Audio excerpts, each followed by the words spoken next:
Oh, we back. Yo, Wargunner, thank you for the follow. I appreciate it. Welcome in, my friend. Damn, bro. What's up, guys? Hello. Welcome back to the stream. Welcome back to the VOD. It is indeed. Is it Tuesday? It's Tuesday, right? Why is my camera so low? What the fuck? That's better. I'm not crammed in here, bro. All right. Hello, guys. Good to see y'all. Welcome back for another day. It is indeed Tuesday, the week of Ren Fair. So we got a lot to plan for. We got a lot to plot, a lot to scheme, things to do. Wait, now my camera's too far over. Wait, hold on. Hold on. Where the fuck am I? Oh my god. No, this way. This way. Is that better? Nope. What the hell? That's worse. What else got fucked up? Good enough. All right. Hello. Yes. All right. We're good. Unscuffed. It is officially unscuffed. Good morning, guys. Good to see you. What's up, Leo? Good to see you, Brooklyn. Your stream has such good music. I'm glad you like it, Brooklyn, because music is important to me. All right, sets the pace, sets the vibe, sets the tone.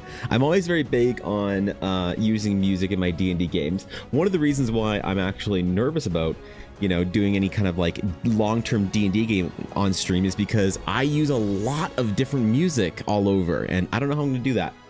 You know, when I'm stuck, when I'm absolutely stun-locked into not being able to use the kind of music I want. But that's okay. We'll figure it out. Maybe I'll just convince my friend Byron to make more music for me, because he's already made a bunch of music for me, but he is currently in Europe, being European right now. I believe he's at a wedding for one of his boyfriend's friends or whatever. I don't know. He's in Europe doing European things, so it'll be a while before I can ask him for more music, but maybe I should get some more for the stream specifically, right? That would be a good vibe. All right, so we only have a couple days to prep for Ren Fair, as it is indeed upon us. So I spent last night doing some Patreon things, sending out some last minute orders for the print store, for the Patreon, for all the things, getting some stuff restocked. I won't have my dragons ready for the Ren Fair this year. That's okay. You know, I'll have them ready for the Comic Expo, which is fine. You know, I don't know.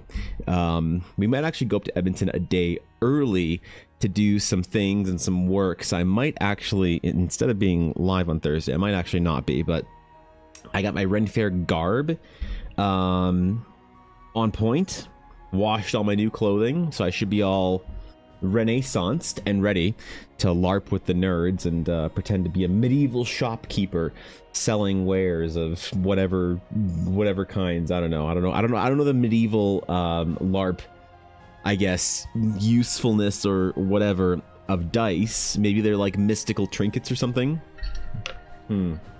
I gotta think this through better, because I gotta think through my character, my story, you know?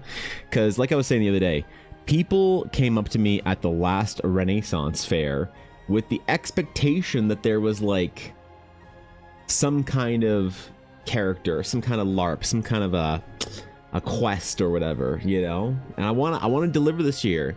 Like I want to be like the wizard guy that was there. There's like a wizard that had like fireworks on his staff or whatever. I don't know, it's pretty cool. He could like shoot little sparks everywhere and whatnot. It was some Harry Potter ass looking shit. It was cool though. The Ren Fair was a good vibe last year. This one's supposedly bigger, so I don't know what to expect from it. I don't know if it's gonna be like, Elle and I haven't been to this one yet. This is a brand new Ren Fair experience for us. Wait, hold on. Wait, why is my OBS broken? Oh, there we go. Okay, it's gonna be one of those days. It's gonna be a scuffed OBS day where I'm not even sure if I'm live for the rest of the stream. That's fine. But yeah, we haven't been to this one, but I think it should be good. I think it should be similar vibes to the last one we went to in around Calgary. Hopefully. Yeah, so I need a character. I need a character, I need a story, I need some lore, I need some background. And I think I want to be maybe like, I think I want to focus on the Blackwood like merchant sort of vibe, because that's the way I built Ella's like brand for her, and the way I designed her table for her and all that kind of stuff, is that she's like, it's like a traveling paladin order supply thing, you know, mixed with the medieval shops. There's all sorts of like random knickknacks and stuff, which we used to have like more decorative elements around the table, but then people kept trying to buy them, you know.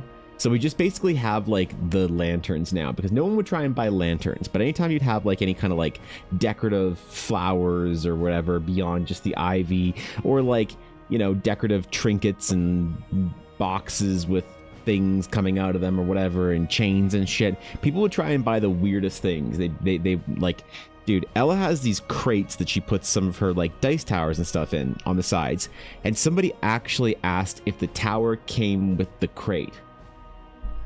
And I was like, no, sorry, that's part of the display. And they're like, oh, why would you have anything on your table that isn't for sale? And I was like, so you'd want to be able to buy one of these shelves? And they're like, probably, maybe, you don't know. If someone wants to buy it, you wouldn't sell it? I'm like, no, what the fuck? So we had to tone down some of that and basically just have it be ivy and lanterns and stuff. But, you know, her table looked really good at Ren Fair. I don't think she posted any pictures on Instagram. Actually, maybe she did. Hold on, because it looked really, really good. Let me see if I can find this shit. What the fuck's her name? Blackwood Dice?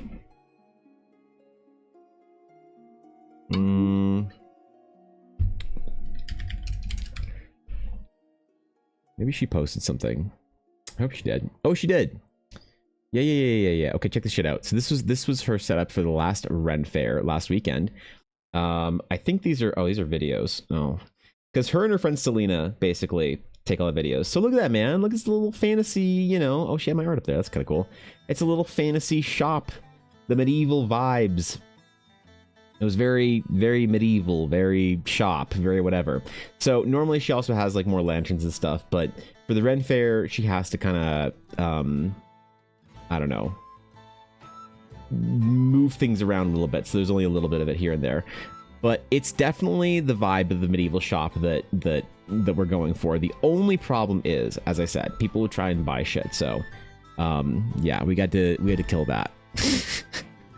So I need a character as like a vendor from a different land, as a shopkeeper to help sell the wares of Lady Blackwood, Paladin of the Growlhammer. So, do you not realize your booth needs to have decor and organization stuff? You know, I've realized, honestly, Brooklyn, in the time that I've spent doing conventions with Ella, there's almost no bar too low. Like, somebody is going to misunderstand or ask for or whatever. Like, anything you can think of, somebody will, like, any ridiculous thing you can think of, somebody will think is, like, perfectly normal, right? Like, somebody said, I mean, just off the top of my head, the ridiculous things that like, kind of still live in my head are people putting Ella's dice in their mouth and being like, this isn't candy, and then being all mad. That happened the first time we were at GameCon. Some, you know, people would come up and ask if they could buy, you know, like I said, part of the decor in the booth. People have asked if they could, like, they're like, hey man, do you mind if I like leave my stuff here for the day? You're like, what? No, I don't want to, man, watch your fucking shit for you. People have asked, like, they've said, hey dude, can I get some free dice? You're like, what? You're like, yeah, man, like I can I get some free dice? You're like, oh, sorry, we don't have anything to give away or whatever. You know, trying to be polite. They're like, well, you know, what if like I know a lot of people like will give away stuff if people ask for it. So like, are you like, could I get a set of free dice? And I remember being like, what? No, sorry, you have to pay for them. They're like, well, you know, you sell a lot of dice, right? You're like, yeah, we're doing pretty well today. Yeah, so you can't give a couple sets away for free? Like, no, man, sorry, bro. I'm expecting them to say, like, oh, I'm an influencer or some shit. And like, oh, well, it never hurts to ask, right? I'm like, what? It absolutely hurts to ask. Now I think you're an idiot. What do you mean? You completely just fucked up. It always hurts to ask. Never ask if it's dumb, right? I've had people ask if they could borrow her dice for the day. I've had people ask,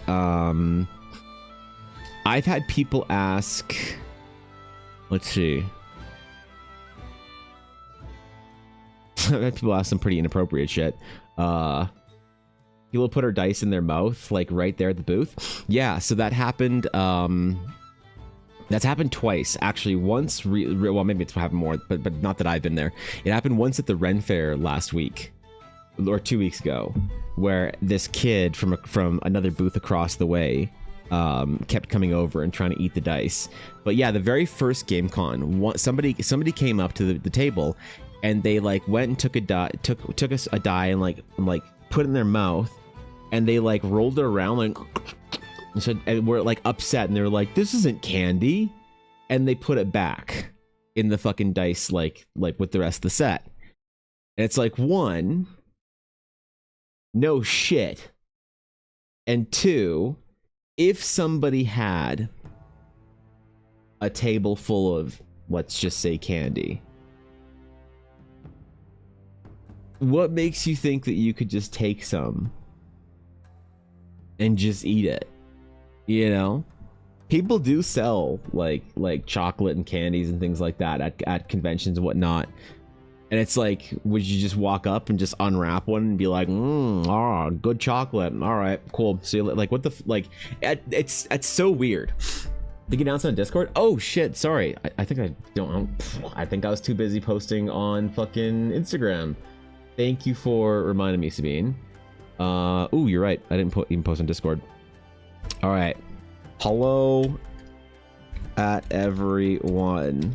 It's Dragon Day. Please bring your best dragons so I can dragon your art.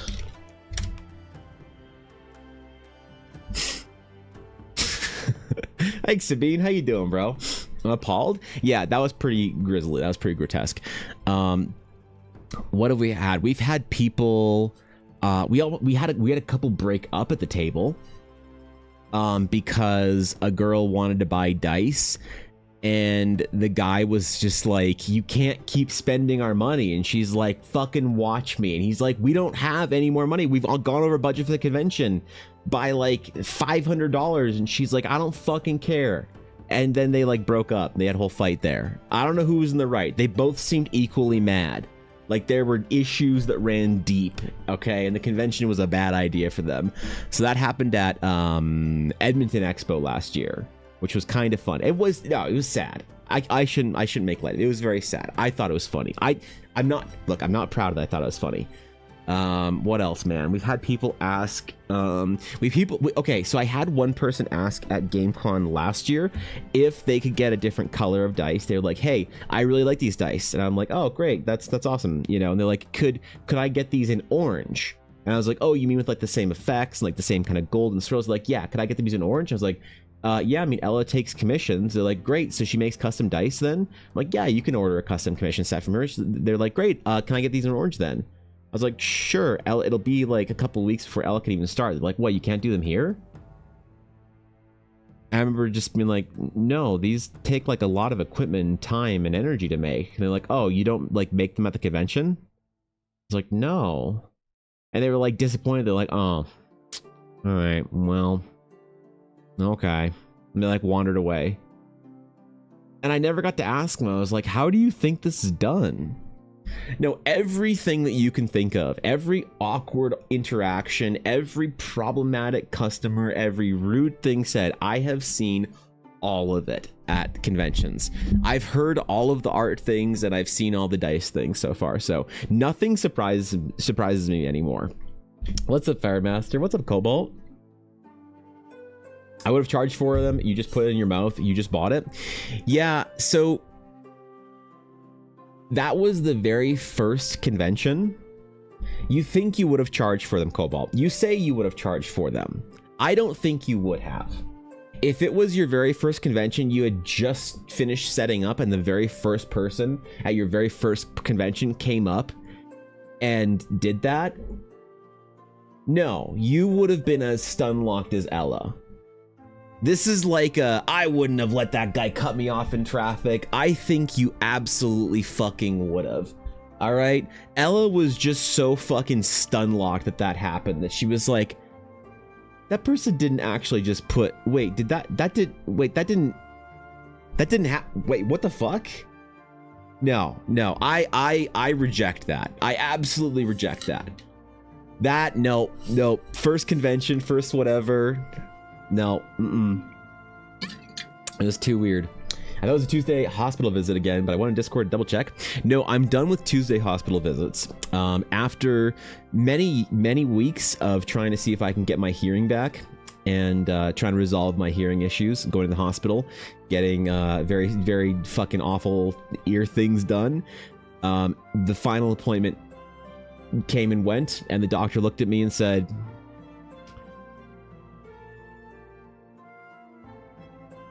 "Sorry, man. Doesn't look like it's gonna help. I guess you're gonna have to learn to live with it." So that's where we're at right now. No, it's okay. I'll figure it out. But no, I don't have any more hospital appointments on Tuesdays scheduled. Thankfully, at least I don't have to go there anymore. So at least I don't have to ruin my... I did not get the results I wanted, but I don't have any more Tuesday hospital visits. Thankfully, not missing stream for that. I might have to miss some stream later this week, though, because I was going to obviously miss Friday because we are going to the convention. But I'm considering taking Thursday and potentially Wednesday off. We're actually going to see how it goes today. So my arm and wrist has been really bad recently. Really bad. All right. Really fucking bad. So we're going to try. We're going to see getting through this today. I am willing right now to not push through the pain because I have the biggest fucking commission project of my entire career. Just midway through chugging along that the more and closer I realize I'm inching towards a major catastrophic carpal tunnel related, collapse, I'm not going to risk it. So if I feel bad, I'm not going to, if I need to take a couple of extra days, I'm going to take a couple of extra days. So I don't know. We're going to see how it is, but I might have to miss some of the rest of the streams in the week, but we'll see. In the dumps, how are you? I'm good, Fire Master. I'm sorry to hear that, bro. I probably would have been too stunned not to even say anything, right? 100% would have. Well, I guess you're just a badass, Cobalt. So I don't know. I guess Ella's just a weak fucking piece of shit, and you're just so fucking cool. Oh my god. Visitors, how exciting. No, I get it, man. What's up, Steve? Good to see you, bro. Hello, Say. How you doing, man? How was stream, Say? How was the rest of your stream, man? What's up, bro? Guys, if you aren't following Say, go follow Say. Say was working on a succubus today with particularly well-rendered calf muscles. So, there it is, man. Major business and health is far more important than us. Well, I don't know. I don't like to prioritize anything over my stream, Steve, because my stream is the thing that keeps me connected to the process. All right, the stream and being able to show up at stream every day and be here, and present and whatever, and be able to do the things that I like to do is the thing that keeps me in it, So I don't like to miss stream for any reason. I'm really upset I have to do the conventions. I'm really bummed that I have to miss stream for all of that. And I do normally push through whatever kind of pain, whatever kind of issues it is, I'm dealing with whatever it is in life.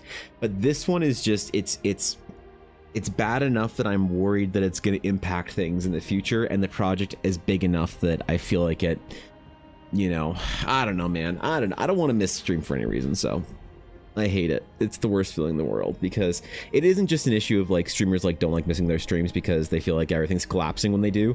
It's more of an issue of it's like when I'm doing everything right, I feel like I'm doing everything right. And when I'm missing stuff, when I'm missing time that I want to set aside for like the gym or for work or for practice or for training or for friends or whatever, then I just feel like I'm not doing anything right. I definitely have to make more time for certain things. Like I'm not practicing as much as I should right now, but it's like no matter what, at least if I know that I'm not missing my stream, I'm coming to my place where I do my thing every day and I put the work in, and even if I don't do anything else productive that day, I sit on the floor in a ball of mess, at least I know that I showed up for the thing that I committed myself to show up for every day 5 years ago. So I don't know, man. Code Pink, thank you for the follow. I appreciate it. Had too much mold from the hallway construction when I answered the door, so now my lungs hurt. It was a good time to raid in. Well, honestly, I did hear the construction in the hallway on your stream, and I feel really bad that you have to probably deal with that for many more hours than we do as your stream chat. But either way, man, thanks for the raid, Say. I appreciate it. Fair enough, I love hearing streams on as I enjoy and admire the process. Not something I can do, but I love the results. I appreciate that, Steve. That means a lot, man. It means a lot for you being here, just chilling. So yeah, we were talking about conventions, and I got to do a convention this weekend with Ella. Little mini, well, convention in the sense that it's a Ren fair, but it's still a market event. So I still chalk it into conventions. And I have seen all the things happen. I've seen all of the crazy shit. Nothing surprises me anymore. So this time around at Ren fair, excuse me, I need to have a character. All right. I need to be a merchant of some variety. So I need, oh, I was going to try and have my first zine ready for Ren fair. Fuck. I wonder if I can print those off. Cobalt would be so proud of me because I was going to make my first zine, and it was going to be all about the Emporium. Because apparently last Ren fair, Ella and her friend Selena actually sold a lot of prints of the Emporium, and the Emporium, being our little merchant, people were rather enchanted by his lore and story. And I feel like I need to have some sort of like lore to go with the Emporium, make a little like, you know, just like quick fold zine thing about the Emporium, and like, you know, some lore, a loot table, things like that, whatever else, man. But like I said, might wait, what the fuck? Oh dude, okay, my OBS keeps freezing today. This is gonna freak me out all day. Oh god. Oh god. Okay, we're good, whatever. I don't know. But yeah, the Emporium did really well. People really like the lore and the idea of the Emporium, so I think I want to make a little zine thingy for him. But also I wonder if I could build some sort of a character into the Emporium for myself, like if I'm like a representative of the Emporium and his wares or whatever, you know, the wandering Emporium's lame assistant that he sometimes gets help with. I don't know, something along those lines, to be whatever, in the moment with people, so that when they're RPing, I'm ready, you know. Because I don't want the poor little RP people to come up to the table again and be met with, you know, strange expressions from me, as if to say, what the fuck are you doing talking to me in character? Do I look like I'm playing a character right now? Oh wait, I'm dressed up as a merchant. Never mind. Fair enough, right? I think the LARPers, though, I think they're taking over. You know, LARP is becoming more and more popular, and I think what's happening is the LARPers go to Ren Fair, and they're basically just strong-arming their way into Ren Fairs and making them LARP events. That's my intuition. That's what I think what's happening. Good luck on your walk, Conch Lobster. Enjoy your stroll. Which, by the way, y'all are doing amazing at the Journey Across Eldar. I gotta post some lore for it this weekend. I'll probably do some writing today and tomorrow, and then post something on Saturday, Sunday about Monar and everything to do with it. But either way, okay, so we got dragons to do today. We got dragons to draw because I memed so hard last week that we as a team collectively microtransacted for a green dragons to be painted, which is very unfortunate because now I have to draw dragons. And you guys know that I am basically constantly at risk of sinking my career as an artist. Every day I don't draw a cat girl, which means one more time I'm gonna risk losing my entire following, every last person that ever followed me, because I'm not going to draw a cat girl for another day. But we're going to draw some dragons. Interestingly enough, the dragons have been the most popular pieces of art at conventions. The dragons and floating islands. I've learned a lot from the conventions.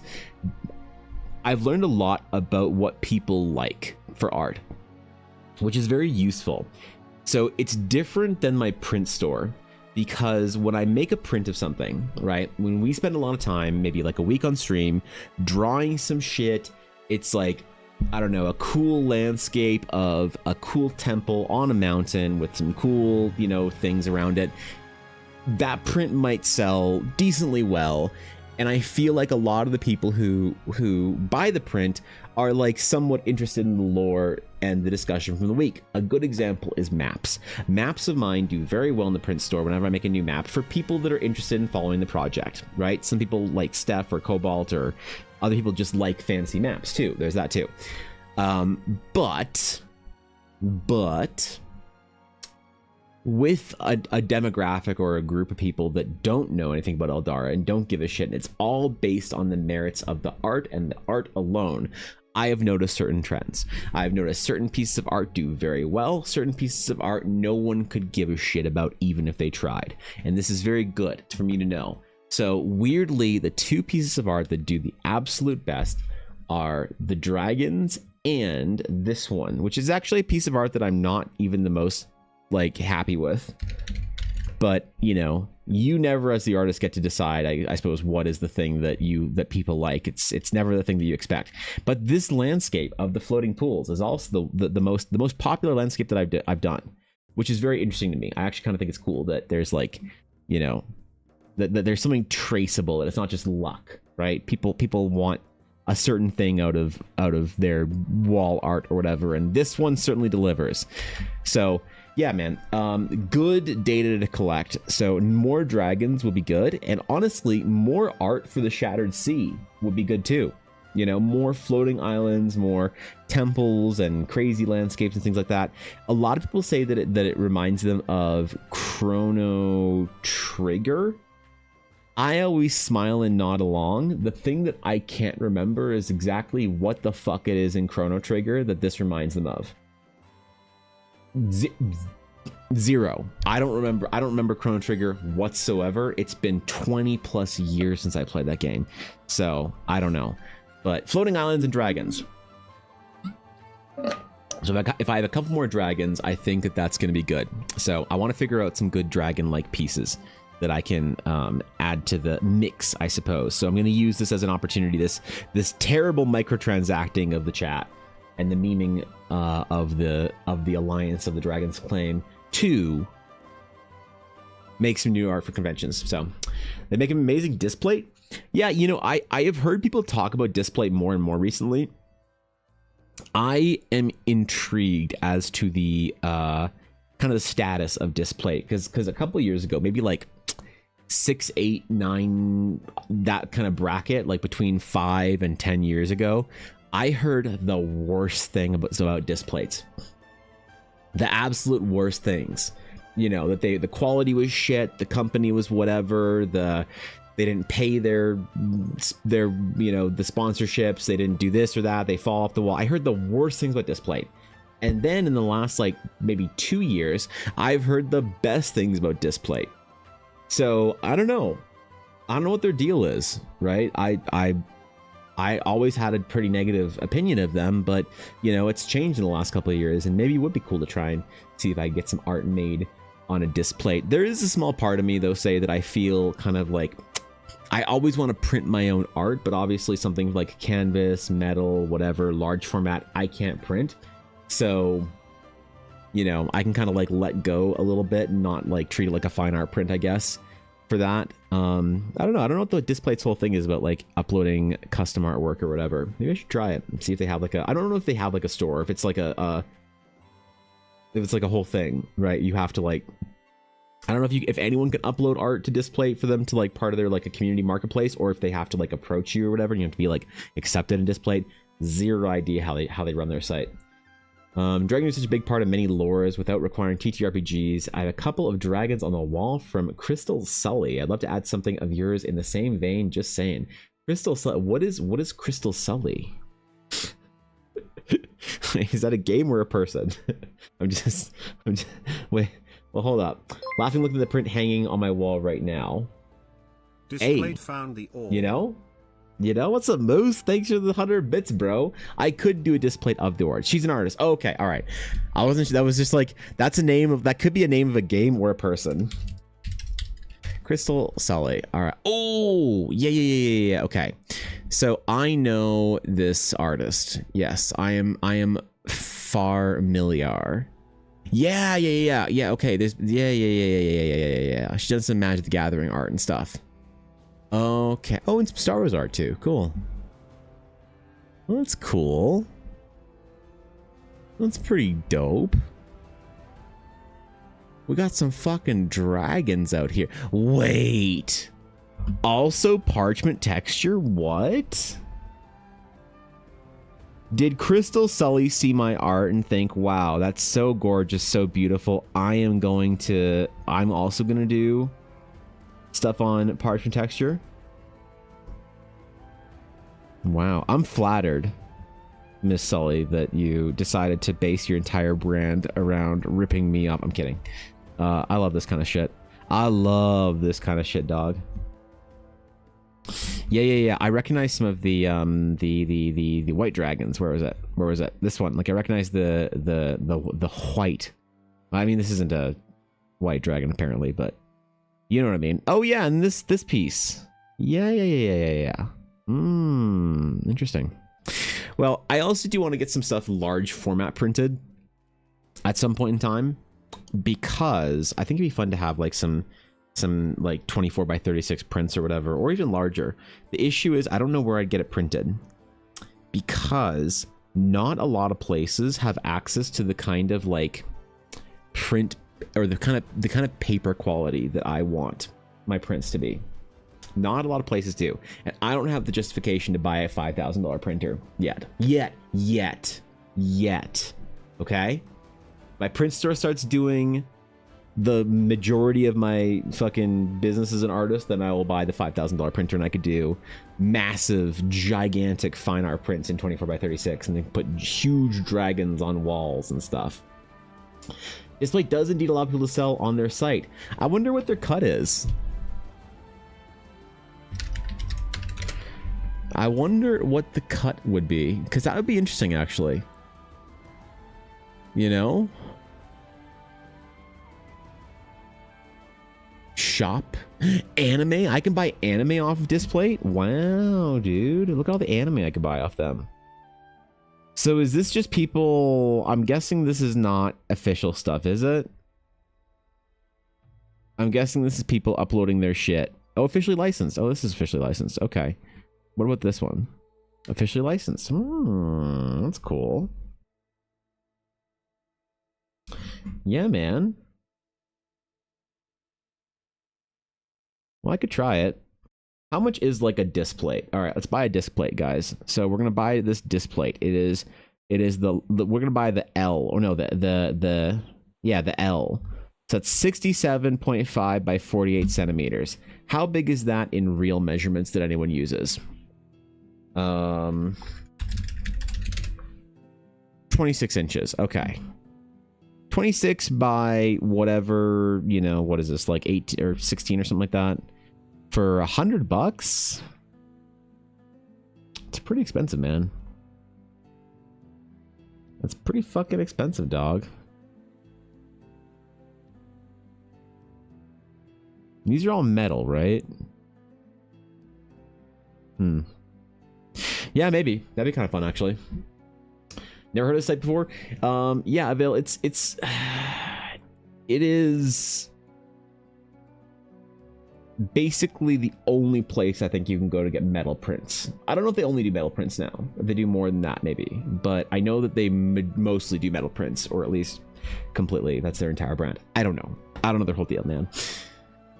They also officially license merch from like Marvel and Halo. They do limited editions as well. That'd be interesting to get like a limited series run on my end. If I could do like a limited run of... Because I was thinking about doing something that I'm going to maybe want to do this year or next. But I want to start something soon. I want to start making a numbered edition of every single print I do. The reason why...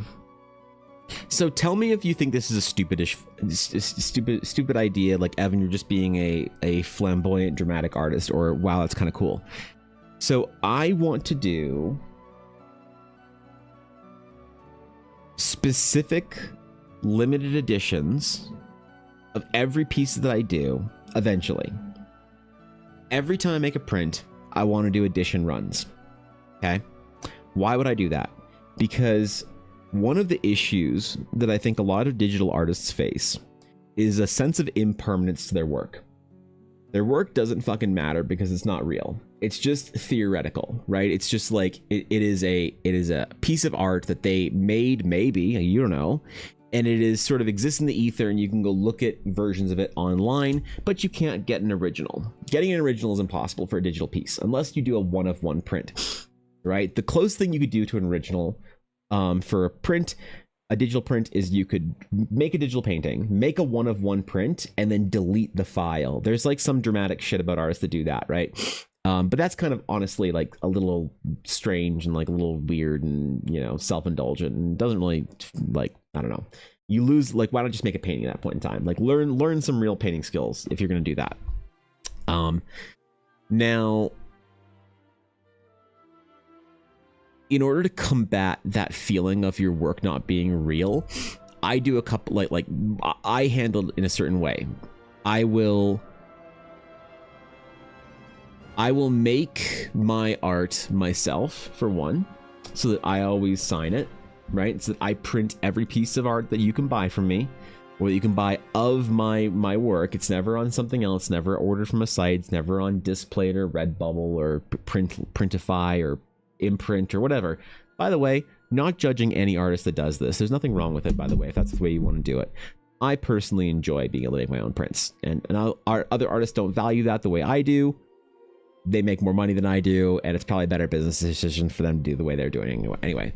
But I like to make every single print. I like to sign it. I like to hold it in my hands. I like to package it, print it myself, put it in the mail, and so that you know when you get a piece of art from me, it's a piece of art from me. It's not just my art printed on something, which is different. A distinction without a difference to many people, but to me it matters. It's everything.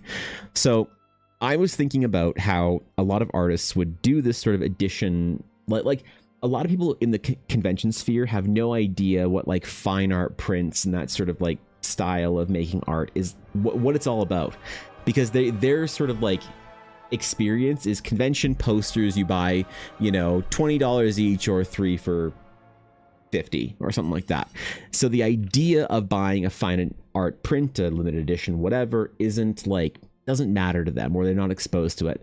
I have a couple of prints now. To be fair, a lot of this doesn't cross over to the gaming sphere, so totally understand why people don't like have any experience with that. It's usually like it's a fine art print as opposed to like a giclée print, which are two different sort of things. Like a fine art print, you could say, if you want to be technical, a fine art print is technically a piece of art that has been made traditionally, that has been scanned or photographed, and then prints of that are made in a limited edition.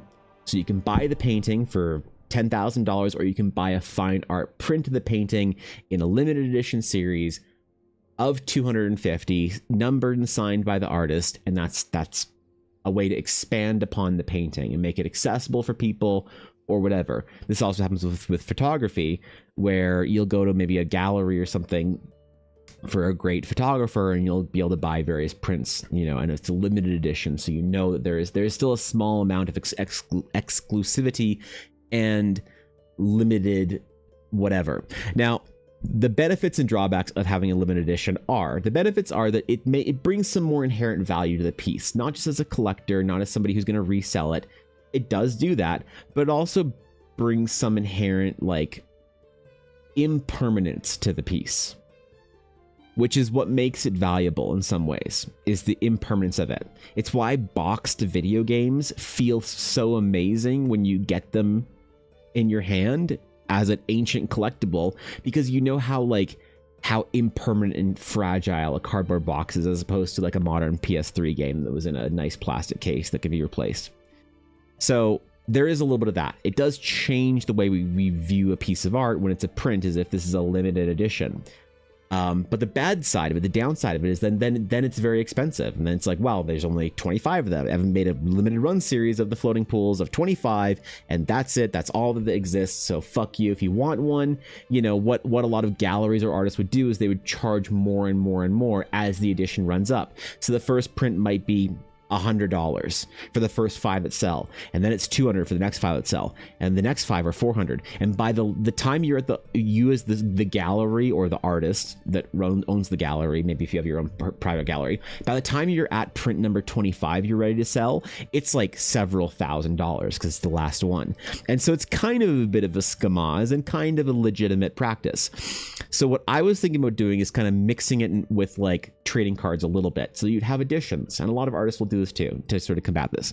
So I would make a limited run of editions eventually, and I'd have a first edition, a second edition, a third edition, a fourth edition, and I'd make it in as many editions, and of, let's just say, 25 each. And so if 100 people want it, then I'll just make 4 editions, and I'll just keep making editions and for the rest of my life until people are done. So maybe when I'm 65, people will be on edition 38 of this piece or whatever, who knows. And that's a way to then have a specific piece of art that you kind of know where and what piece of art you've gotten. And for some people that matters greatly, you know, to have a piece that's like a low number, first edition, whatever, versus, you know, people who don't give a shit about it. But it'd basically be adding something that people don't have to pay anything extra for. It'd just be me organizing my art in a specific way.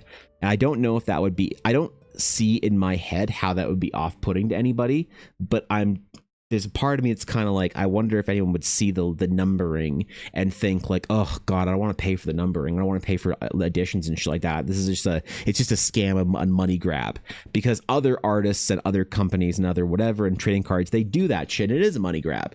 But for me, it would just be something that I do for my own records, and I don't know if that would be something that matters to people, if they care about it or not, or if it'd be like an off-putting thing, because I'm okay with it being a silly RP thing that I just do for people, that they like, okay, whatever, I don't care, it's got a number on it, like, okay, Evan numbered this piece, like, whatever, who cares, you know? Because that's the other way I could handle it. I could just number every print that I make, so I could do my same thing when I do first editions of pieces, and the first, like, you know, 10 pieces that I print of that piece are all first editions, 1 to 10, and then after that, I just number my print forever.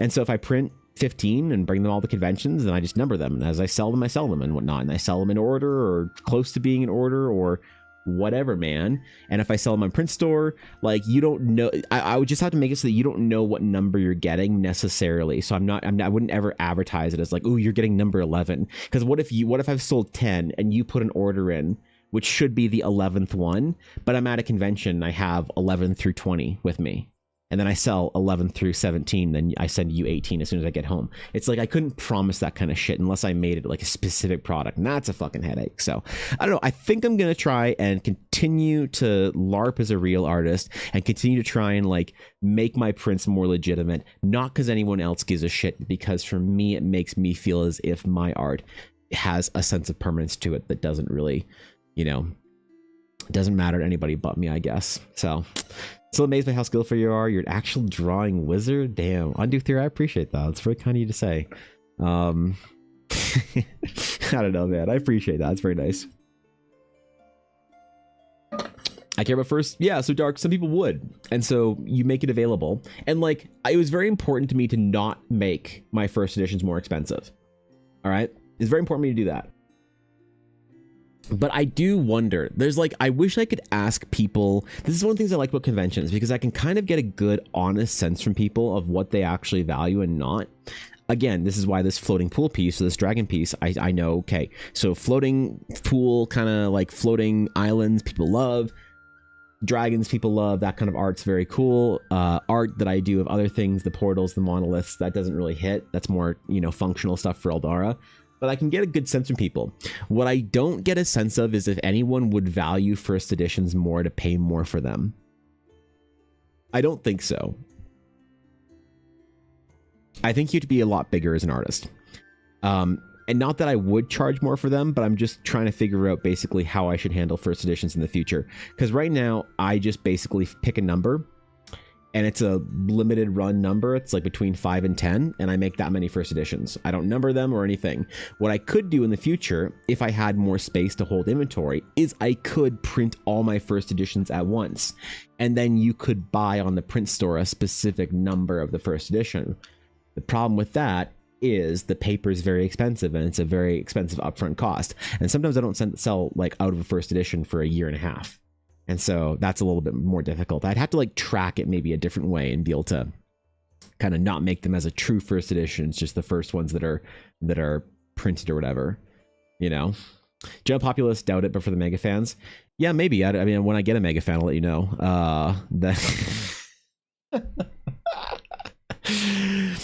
But yeah, I mean, the whole thing about like trying to treat your art like it's sort of like fine art prints is definitely not a popular thing, and definitely no one gives a shit about it, except for a very small collection of people, which I think is very cool. But for now, we got to make some dragons. So, okay. We gotta do some dragon sketching. So, my friends, we need more Daggerons. We need to figure out what it is about Daggeron that people enjoy. What it is about Daggeronosaurus Rex that people want art for. Now, I think that I have noticed two different types of dragon art, okay? There's dragon art that I think people will buy prints of, and dragon art that I think people will not buy prints of. So, the differentiation, in my opinion, is, does the Daggerond art show off the silhouette and form of the Daggerond? Or is the Daggerond art of a Daggeron doing a thing? So, for instance, very strong silhouette on something like this Nicol Bolas piece. You know, Stormbreath Dragon here, very strong silhouette. Versus certain Daggerons like Balefire Dragon, I don't think that this would be a good print for. I wouldn't want to personally hang this on my wall because you don't see the majesty of the dragon. It's more of an informative piece, right, of the dragon doing a thing that you're trying to, like, you know, make a rendition of or whatever. We might want to look at some other artists as well. Artists like Kekakotaki or whatever. Jamie Jones. Masters of silhouette. But I think I need to make sure that these Daggerons have like kind of that, like, I don't know, that feeling of capturing a dragon in its majesty and showing off the entirety of it, which means that you can't, like, this is, to me, is not a great dragon piece, right? This one definitely is. And what's the difference? Even though this one is a dragon in its, like, zoomed in, these are both dragons zoomed in. What's the difference? And I think this one shows off more of the dragon's silhouette versus this is a little bit more abstract. So we might try some dragons in flight. There's also a piece that I really love. It's my favorite piece that an artist, one of my favorite artists, maybe my favorite artist, by the name of Kekai Kotaki. He has a piece of art that I really love. Maybe I kind of want to capture a little bit of. And let me see if I can find it real quick.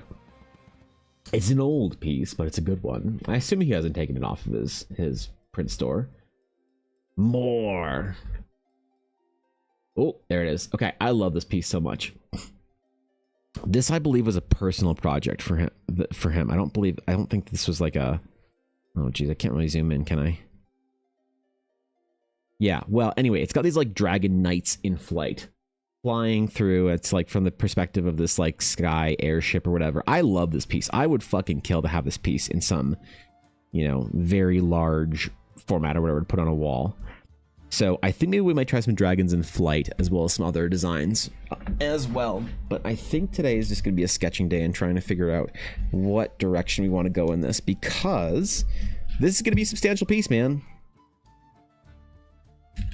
So we'll see if my wrist holds out for it. What's up, B-Town? Is it gonna be your furry dragon? I am not gonna draw a furry dragon, no, because unfortunately the furries, as I've always said, the furries, very unfortunately, listen, I got nothing against them. The furries cannot afford me. That's the problem, man. Nothing against them. Nothing but love here. But I wish it wasn't the case. But it is unfortunately the case. The furries can't afford me, Dark. Yep. Every time I had a prospective client ask me if I would do an art for them, every last time they'd say no. They turn it down. They decline the project because they just can't afford me. So, yep.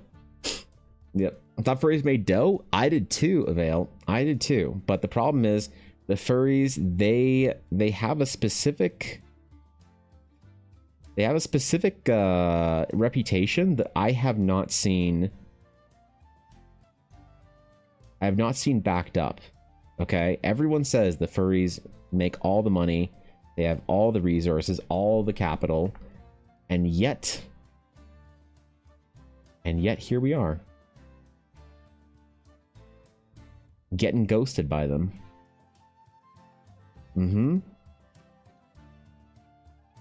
I didn't ask for this fate.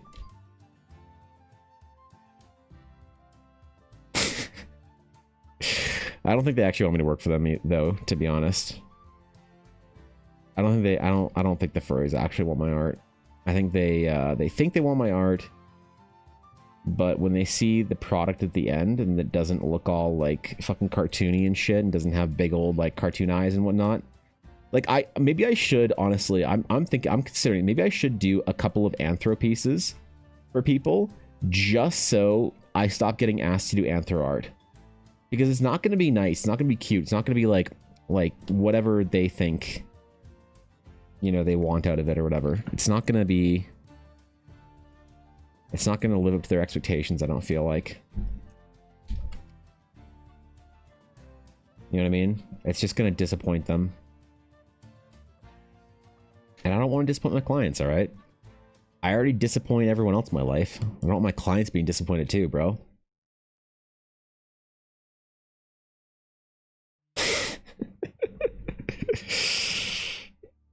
Alright, we gotta do a couple sketches just to get loose, man. A couple of quick dagger-ons to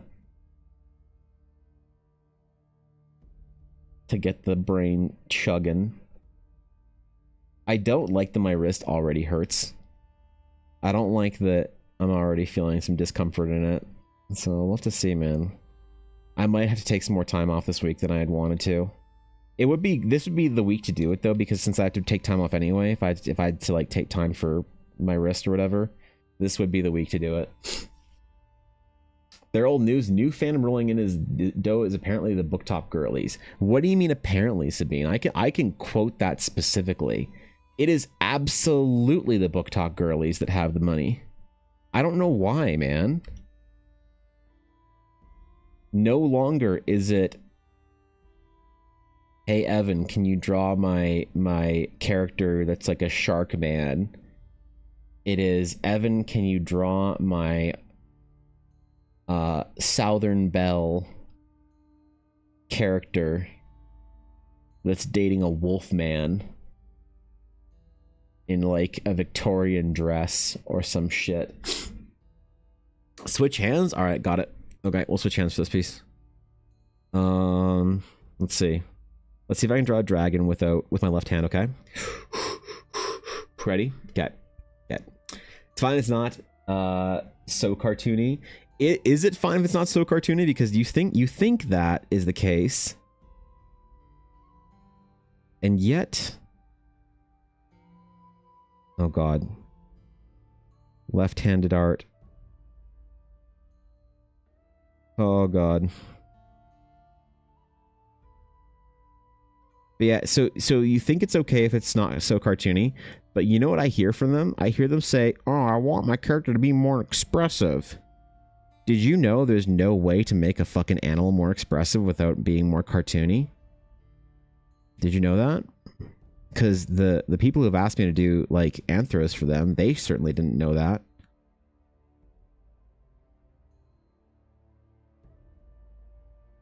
Oh god. Bro, why can't I draw with my left hand? Like...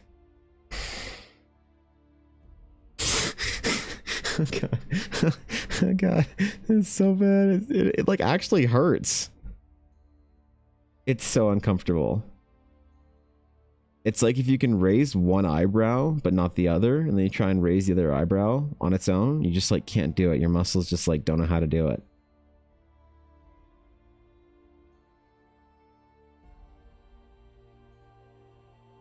Bro, this is my left-handed dragon so far.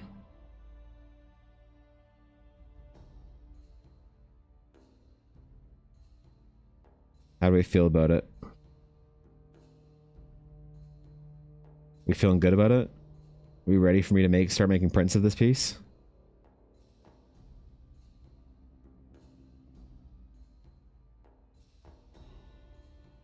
Is this where my super fans come and support me for limited edition left-handed Evan Blair art? I'm trying to like grab my mouse at the same time as my left hand is on the literal fucking canvas. Like, this is my first day. Ship it first edition? You like it?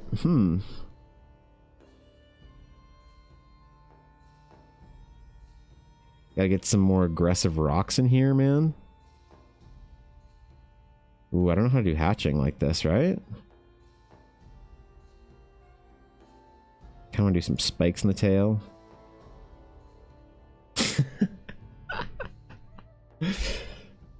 Yeah, I don't know, man. That's, oh, God, that's tough. That's tough. I think painting with my left hand would be easier than anything else.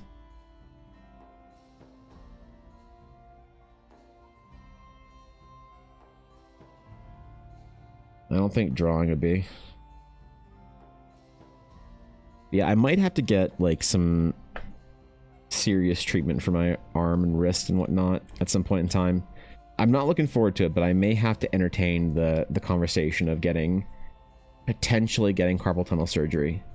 Now, I know it's not that bad. It's not the worst thing in the world because, to be honest, Ella's gone through it. My dad just went through it. Carpal tunnel surgery is not that bad. It's like you're in there for like an hour in the hospital, in and out. Recovery, it'd probably be like Ella said, it'd probably be like maybe 3 weeks, 2 to 3 weeks before I could like hold a pencil again. So it'd probably be like 2 weeks off of stream. Which is obviously not great. It's not what you want, but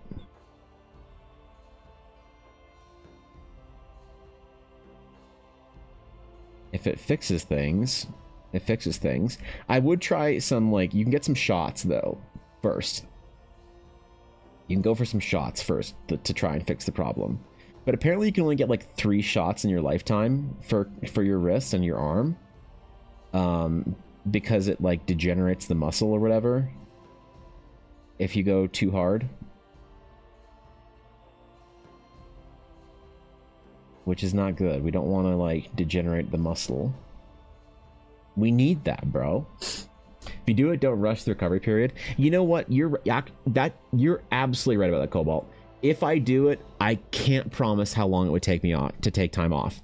And you know what? I'm glad you mentioned that, because if I set the expectation, obviously I shouldn't set an expectation for like coming back to stream, for like telling people like I'll be back on this date.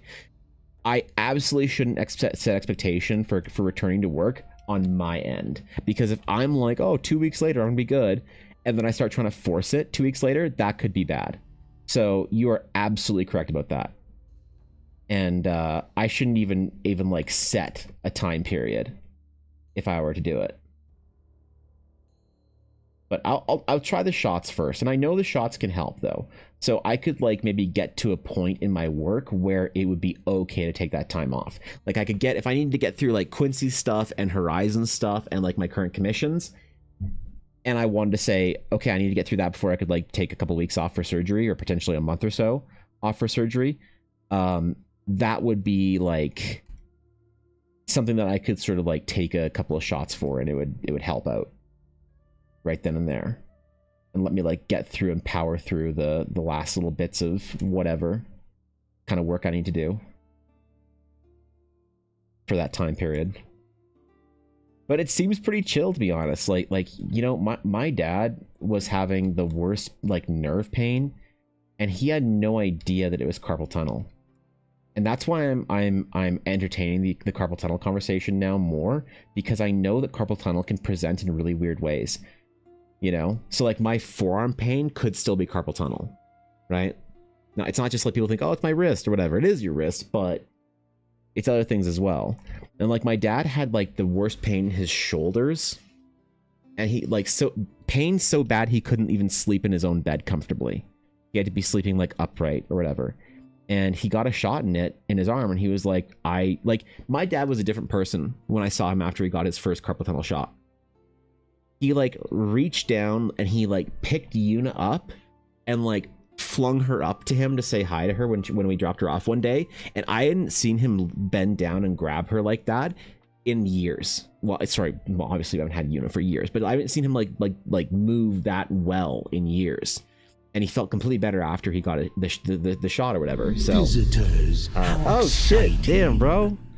Speaking of dragons, oh my god, hello. It's the legendary, the well-known, the Twitch legend, C-Not Bush. Hello, my friend. How you doing? How was stream, bro? I was chilling watching you paint dragons for a bit this morning. It felt very inspiring because I too am drawing dragons today, as I got I got skamazed into drawing dragons for my chat, in which I microtransacted too hard, and so they're making me draw them dragons now. But welcome everybody from the master of all sculpture from C-Not Bush's stream. Hello, friends. I'm not sure what terrible things you heard about me, but they're all true. I do make my career based on drawing anime cat girls, but today we're taking a departure. Welcome in, guys. We're doing some dragon artwork today. We're gonna see if we can get something that kind of looks like this in the end, okay? This is our current like standard of doing these like sketch dragons, and so today we're gonna try and make a couple more of them because I recently discovered that when I go to conventions, people really like buying dragons, and I'm gonna be doing a bunch of conventions this year, so I need more dragons for the masses. And also, like I said, I toxically microtransacted my chat. And now they're making me draw them dragons. But if you guys are from my chat and you don't know Master Chris Not Bush's work, please go and follow C-Not Bush. Probably the best art channel on all of Twitch, with the greatest resub tradition. So there's that, man. You can't even drink stuff without dying. Listen, I see you airbrushing, no spray booth, no respirator. I assume you're made of iron. Okay, I assume you're just made of steel, so don't try and sell the delusion to me that you're not indestructible at this point in time. But good to see you guys. Good to see you, Action Figurine. And thank you for the follows. Thank you, both the Alician and Action Figurine. Thank you for chilling, man. Good to see you guys. But yes, we're drawing some dragons today. We were just talking about what the fuck were we talking about, man? Oh. We're just talking about me taking a break from art because I might need to have carpal tunnel surgery. That's what we were talking about. All right. Yep. I don't know if any artists have ever suffered from that, but I might have to take a hiatus coming up here for some rest and recovery. So I might be missing the rest of my streams this week. We'll see.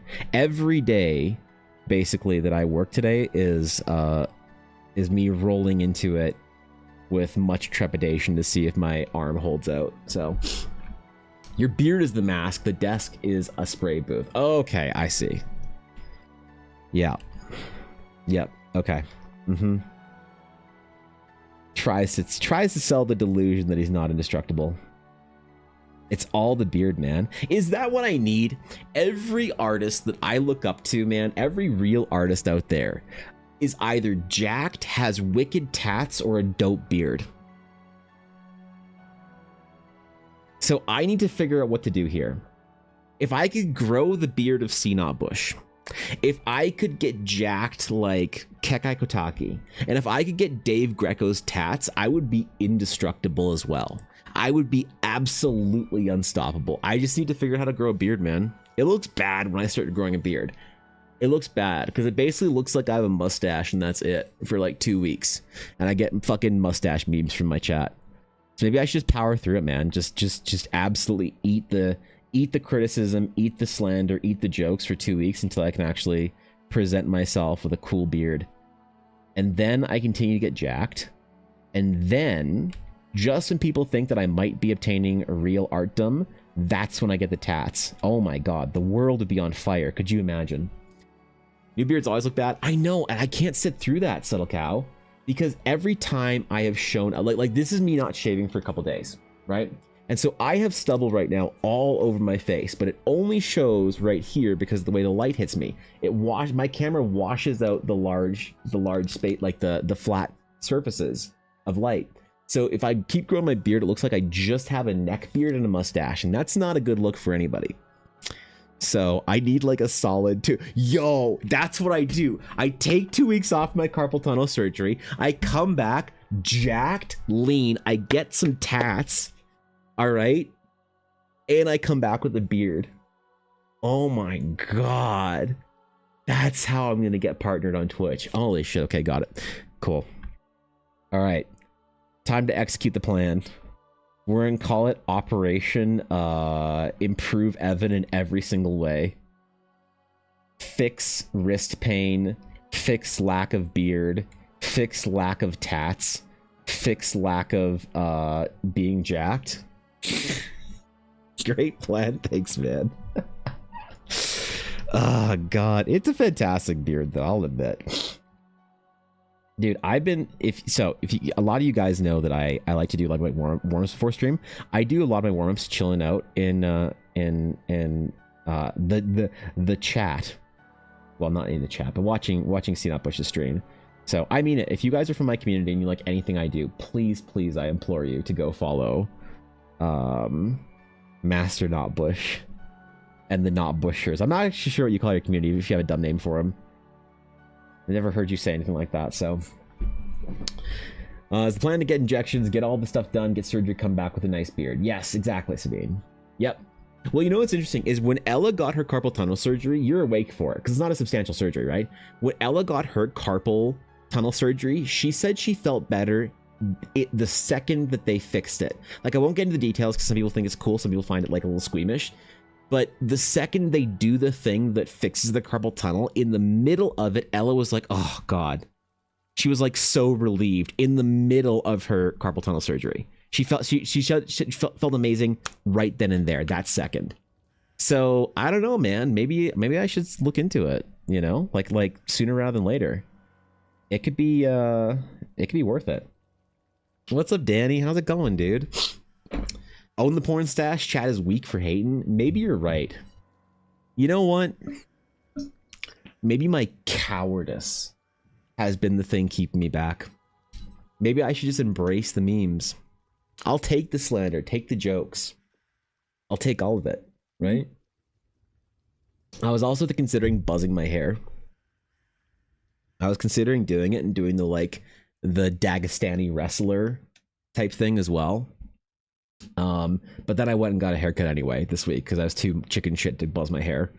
And I reminded, as I was sitting there forking over $74 for my haircut, I was like, right, that's why I was going to buzz my hair in the summer and do the Dagestani wrestler thing.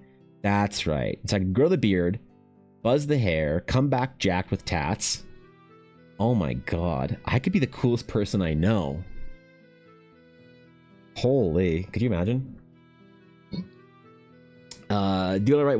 How about you? I'm chilling today, Danny. I'm chilling. We're drawing dragons, so we're just doing some light sketching today. I'm not pushing myself right now to finish anything, because basically every 10 minutes I'm on stream today, I'm considering it a gift that I'm not dying of pain to the point where I have to end the stream and hurl myself into an ice pack. I could try icing my arm midway through the stream and seeing if it helps out as well. That could work, bro. Wait, that could actually work.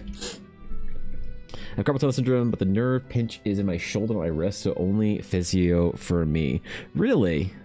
I'm surprised they don't still do the surgery for you. Like, that's where my dad recently had terrible shoulder nerve pain. Yeah, you can get carpal tunnel pain in your arm and shoulder and stuff as well. He had terrible shoulder pain. He didn't know what it was from, but he did an MRI and he found out it was from carpal tunnel. And so he went and got the surgery and he feels amazing now. So I'm surprised. I mean, maybe obviously we probably don't live in the same place, Settle Cow. We probably live in, I live in Alberta, Canada, you know, so maybe they're more willing to do stuff or whatever. But I know that it can help regardless of where the pain is. Obviously, it's different for everyone. Maybe there's some special conditions and features that I'm missing, you know, obviously not knowing the entire breadth of the issue. But no, it's very similar to what my dad had. So I don't know, bro. Ontario, we're still both Canadian. You'd think that the standard would be similar, right? Like, I get it if you were like on private insurance somewhere in the US or whatever, where they have like different standards of like what they're willing to do. I know the provinces are different too, though, still. But that's weird, though. Would have thought they'd send you over for that shit. Now, the one thing that does help with my like my forearm pain though is being consistent in the gym. Like it's kind of crazy the difference that it makes. But I learned so much about like exercises in the arm and stretches and stuff to help like manage everything, that now I know that when I miss, like when I'm lazy or sick or whatever and I can't go to the gym as often, I know that I'm anticipating a great deal of discomfort coming from that. Because like, you guys want the hot take? You want to know what the best stretch is, or exercise or workout is for an artist, for all factors of your physical fitness and health and whatnot as an artist? Is actually the deadlift. And it blew my mind when I heard that, and it blew my mind again when I tried it, and it blew my mind even further when I saw the results. But it actually works. It's good for a lot of different things if you can deadlift. It's like grip, arm, and stretch and back. It all helps. What's up, Life Vines? Thanks for the nice BlizzCon shirt. Thanks, bro. I appreciate it. What's the price of your art? Like if someone wanted to purchase a print? Oh, yeah, sure. Here, I'll show you. What's my shop link? Exclamation shop. There we go. I'll throw the link in the YouTube chat for you, and you can see, because I don't know what it'll be where you live, Life Vines, because it's different, obviously, depending on the region. Thanks for the follow, Subtle Cow. I appreciate it. I'm honored. Welcome to the guild. There's a link to the shop, Life Vines, but it is about regardless of what your currency is, it's about 20 US. Around there, conversion wise, it should convert it pretty properly, but it's 20 US for small prints, for 8.5 by 11 prints. And then like if we wanted to go to Dagrond print, if you wanted a Dagrond like this boy right here, it is $20 for the regular one, and then I also offer a 13 by 19, which is much bigger, for 40 US.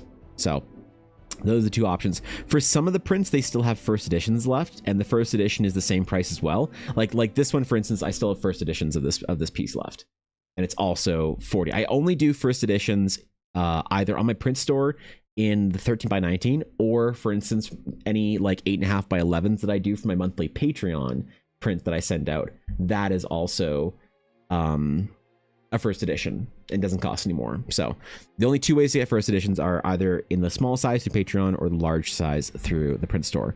But yeah, dude, that's the store, yo. That's where I do a lot of my print stuff, and I LARP as a real artist.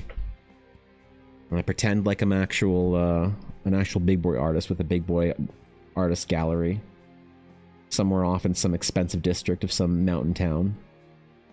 Wait, now they know my secrets. Shit. I've been found out.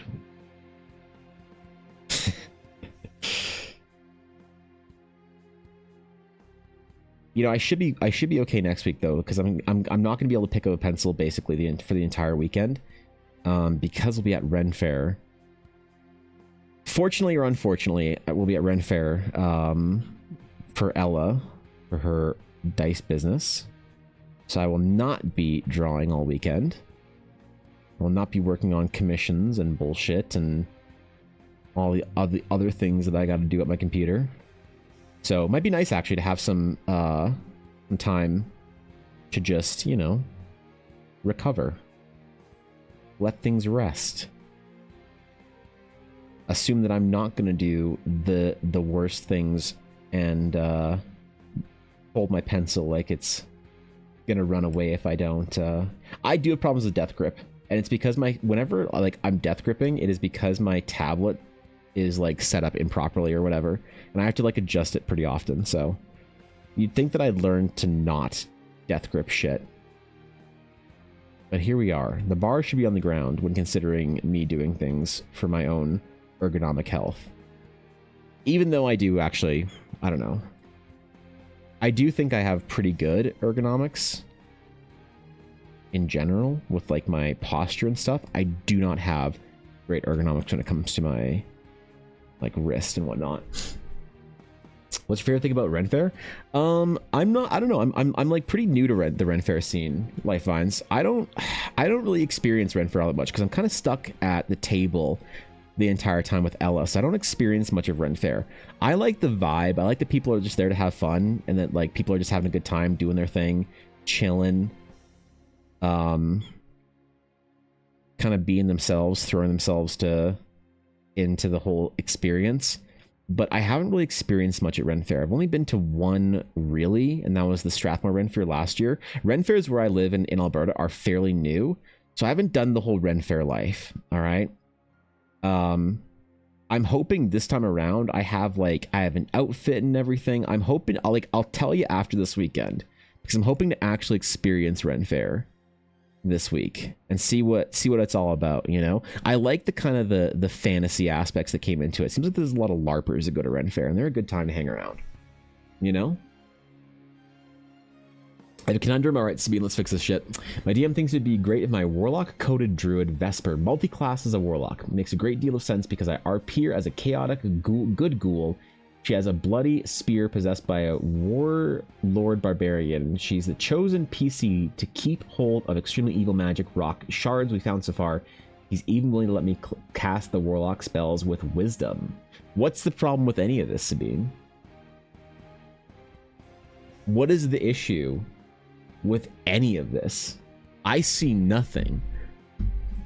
Like, if you get to take a level in warlock or whatever just for funsies, just for the Keck W's, I see nothing wrong with it. Now I could be wrong, but this seems like a good deal to me. Maybe I'm missing something, Sabine, but I kind of low-key agree with your GM. That sounds rad. Unless you have a plan with your class build, in which case, screw the GM. You do what you want, homeboy. What's up, kitty? How's it going? Yes, we're doing the Ren Fair thing this weekend. You know, Ren Fair, like, Ella's dice do incredibly well at Ren Fair, so it'll be nice to have a good weekend for her as well. My favorite thing about any event that I have to go to with her is seeing people appreciate her. Seeing people, the awe and wonder when people see Ella's dice is like my favorite thing about any event that I go to. So that would have been my answer, but I think it's too general. It's not like Ren Fair specific, you know. Wasn't paying attention when you finished The Last Dragon. You've already posted it on the store, or is that a different one? I wasn't watching closely with work stuff. I didn't put, or wait, no, that's I haven't finished a dragon in a while. That dragon's been on the store for a bit at this point in time. That's nothing new. That dragon's been around for a little while. Although, actually, hold on. I did only recently post this dragon in the store. Actually, good point. Because I didn't realize this dragon was not on the print store for the longest time. So this is, I guess you're right. It's new to the print store. Somebody asked me about it, basically from the convention. They were like, hey, the dragon that you had the convention, I want to buy it. Where is it on the print store? I was like, what? This guy's an idiot. What are you talking about? Oh shit, it isn't on the print store. I'm a terrible artist. I should quit my job as art because I can't art properly. But yes, this is new about a couple weeks ago, I think. But yeah, Dagrond. I often love your love for Ella. It's too dang cute. Listen, Ella's my favorite thing. Of all the things, Ella is my favorite thing. Of everything. Of everything the universe has conjured, Ella Blackwood is my personal favorite thing. And so it is a delight for me, Kitty, when I get to go see people appreciating Ella. That's my favorite thing about Ren Fair. About any convention. Is to see the Ella Blackwood appreciation. Because she doesn't get enough of it, man. I'm a big fan of Ella Blackwood. Y'all know that shit. Hello, Azalea. Is this your green dragon? We're working on some green dragons for you today. Yep. Yep. We're doing some sketches. Yo. We're going to pick our favorite sketch and turn it into an actual print. D&D is all mid upright. Live your life. Right? Right? Struggling because my current character idea was ending as the eccentric good hag, but I could dip into warlock and then go back to druid at the end. Well, you can still be the eccentric good hag with just like a little strange like voice whispering in your head. You know? I don't know. Look, if you have a plan that you want to kind of end up with, Sabine, then go for it. My personal opinion on D&D is that it is always best to go with the flow. I know this isn't a popular opinion because a lot of people like to create their characters and tell a big story that they sort of plan out and write out. I think the best D&D and the most satisfying experience for D&D involves zero planning. To not plan to have your character end up in any way, but simply to let your character go with the flow and embrace the story. Like, I know this is gonna sound worse than, like, we've all heard this toxic take on the internet, and this is gonna sound like the toxic take, but I mean this with love. Okay, I'm not trying to be the toxic take, but there is a small feature of, if you don't want to go with the flow and you wanted to plan your characters out for their entirety, you probably should have written a book or a short story. That's the toxic take. Now, I get that that's the toxic take because people don't like it, but I personally agree with it a little bit that, you know, go with the flow, bro. If you don't like the way your character turns out in the D&D game because you're like, oh, I wanted them to become a paladin and they ended up becoming a priest, fucking take the plot deviation and write that story out. The D&D game is not like gospel. It is not the end all be all of it. It is a story told of your character. Does not have to be your character's story. So if you wanted to have that whole thing, like, you know, worked out in your character's arc, you could always just sort of like take the D&D as an interesting sort of like exploration of story and then finish writing, you know, Vesper however you want to. Then again, that's also extra work, and if you don't want to do that and you just want to write the whole character out the way you're doing it, that's totally fair too. And you tell your DM to get bent, Sabine. That's what you do. You tell him to get bent from Evan. Actually, don't tell him from Evan. I don't know. Somebody else ordered the print of your characters. I don't know if it was your DM or not. In which case, if it was your DM, absolutely do not get bent. Honored. What, patron of the Evan Arts? I think I saw it the first time in there. It must have been just after I got the other ones. Oh shit, I'm so sorry, Steve. I'm sorry, dude. That's my bad then. I thought it was on the print store for the longest time, and apparently it wasn't, because I'm the worst person I know. Yep. I'm sorry, dude. Didn't play with the flow as well, so this was a good kick in the butt. Got me thinking of how to apply the multi-class now. Fair enough, dude. Druid 5, Warlock 2. Now, are you going to be retroactively changing some class levels, or is this a going forward thing you're going to have new class levels to go for, whatever? Like, how's that work? Also, by the way, the most challenging part of Dragon Anatomy. Can anyone guess what the most challenging part of Dragon Anatomy is? Because I've been avoiding it this whole time. The most annoying, the most challenging part of Dragon Anatomy is, in fact, the wing armpit. Nope, not the tail. Tails are easy. Tails we found in nature. The problem is, yeah, Cow gets it. The problem is we're trying to layer 2 levels of pectoral muscles onto each other. And that doesn't fucking work. All right, it doesn't work. Oh god. And I don't think anyone does it really all that well.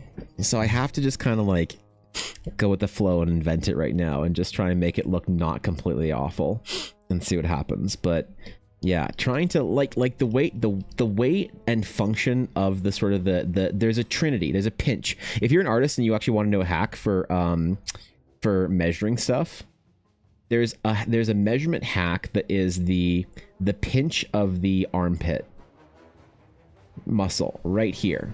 So it connects the shoulder, basically the bicep more or less, and then the pectoral muscle all in one little pinch here. Obviously you have your tricep then like rolling around the back, but more or less this like bicep tricep like silhouette, the shoulder muscle, kind of the deltoid silhouette, and then also sort of your traps. This all pinches into one sort of place right here a little bit, right? And so when we're thinking about that pinch for dragons, it's implied that right here, there is the start of a large pectoral muscle in here. That pectoral muscle would be responsible for pulling the wings down. And considering the beating of a wing, it going forward like this, pulling it together, is going to be the primary strength and motion. It's not the shoulder, right? Because when you think of a bird or whatever, and you think of the wing, right? The wing going like forward and backwards, this is not going to be the most difficult thing, challenging thing for it to do. The wing going up and down is going to be the most challenging thing for it to do. And going up, obviously it's going to have huge sort of like large kind of shoulder muscles, but then also being pulled together, the shoulder muscle is and should have some very large, like, oops, no, I don't want this Adobe. No, don't open things. Okay, there we go. It should have some sort of large kind of like pectoral muscle in here. But then you also have an arm in here, which would have another pectoral muscle. So you'd have like 2 layers of pecs. I don't know. I don't know how it's supposed to work. You just have an entire, because the problem is you'd have a bone structure of, how would that work actually? You'd have to have your other pectoral muscle like wrapped around it and the other one layered on top of it maybe. I don't know, man. I don't know, dog. We gotta figure this out today. They've ordered or will be ordering the prints for what they told me. Well, I did send a print. Somebody asked me for... I mailed off a print yesterday night of the 3 together, so I'm not sure whoever that was, but somebody ordered it. Going with flow is important. It's in collaborative storytelling, not one person telling a story. Yeah. I think the term collaborative storytelling is pretty loaded, and I don't like the term, but it's practical and useful. So I see what you're saying. Don't tell him Evan said it. The last time I did that, it didn't work out well. Now wife keeps asking who Evan is. I think she wants to hurt him. What? Why, man? God damn it. Not again. Having designed 6 limbs, it's funny how hilarious fantasy becomes when you analyze and demystify it. Well, it's not just 6 limbs, because if we're just layering like 2 sort of layers of pectorals on top of like 2 sort of layers of the muscle structure for the arm, that's not too weird, right? The problem is that we have a large arm. Like, think about it. You have a large arm. Okay, if we're drawing our jacked dude, we're gonna use Plucci's physicality for this. Okay, we're gonna draw Plucci here. So you have a large jacked Machamp looking dude. Okay, with his large jacked fucking abs and stuff, and it's got his whole collarbone and whatever. This is our large jacked Plucci dude. Okay, we need to draw this, and then we need another arm right here. Another smaller arm built into the structure, because this arm, this hand extends out, the thumb turns into a claw, and this is how you get a wing, is you build into the arm. But then we don't just have another arm, like, so the small arm is not further down the torso or higher up on the torso. The small arm is like tucked in front of the other arm, which is why it's so challenging, right? There's not like a huge gap. You sort of have them in slightly different positions, but the problem is you have the belly of the dragon, not more dragon chest down here. Otherwise, it would just have to be an abomination or whatever. Get to reinstall Honkai Star Rail doing a Fate Stay Night collab. Oh shit, bro. That's exciting. What's the Giga pull? Saber of blue in red, Saber of white in peach, Periwinkle Saber. I don't know much about the different Fate universe versions of Saber, even though I have an entire shelf of Saber. I have 1, 2, 3, 4 Sabers up there, because Elle really likes Saber, plus a very nice Saber downstairs as well. And I don't know shit about this. So, Artoria Saber, is that the blue one? Cool. Rule of cool: if muscles have to disappear to look cool, then make them disappear. Yeah, I mean, that's the issue is always trying to make something look believable, not realistic. Believability is far more important than realism. Realism you can't get, because realism you get too boring with. But it has to be believable. And the issue is, how believable is our anatomy? And it's one of the things where I think that like having large wings that are like thick and muscular is better than having little spindly wings that are just like little tiny sticks. You know, because you don't believe that a little like stick can lift a creature off the ground with sheer might and strength. It has to be like, rule of cool is the correct rule, but I think it's also a dangerous thing that if you adhere to it too closely, you make stuff that looks so unbelievable, people don't really take it seriously. Ah, what's up, Koi? Good to see you, bro. How you doing, Koi? What's good? With the average, but with a bit of a beer belly, I should start a diet and go back to the gym, or go back to do swimming again. Absolutely, Plucci. It's time to get fit. We're doing it this summer. We got a fitness challenge as a guild, and you are the one we've been waiting for. You're the chosen one. You're the Neo of getting fit, okay? I'm your Morpheus. You're my Neo. Okay? It's time. We've been waiting for you. We like to look at looking at people's interpretations of skeleton dragons because they play fast and loose with real anatomy. That's very true. Yeah. That's very true. Probably re-downloading it too now, not gonna lie. Damn it. You gotcha degens. We spent like an hour talking about gotcha games yesterday. It's funny, we spent an hour basically shit-talking gotcha games yesterday, and then today we're like, yo, new gotcha thing. We're like, oh, fuck, let's all go download it.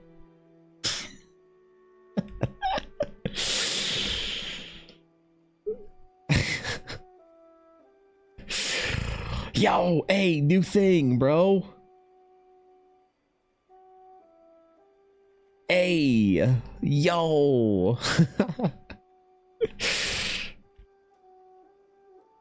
It's okay. We know what we're doing, right? We know what we're doing. We know what we're getting into. We're gonna gotcha responsibly. Unlike the irresponsible way you guys gotcha in my chat. So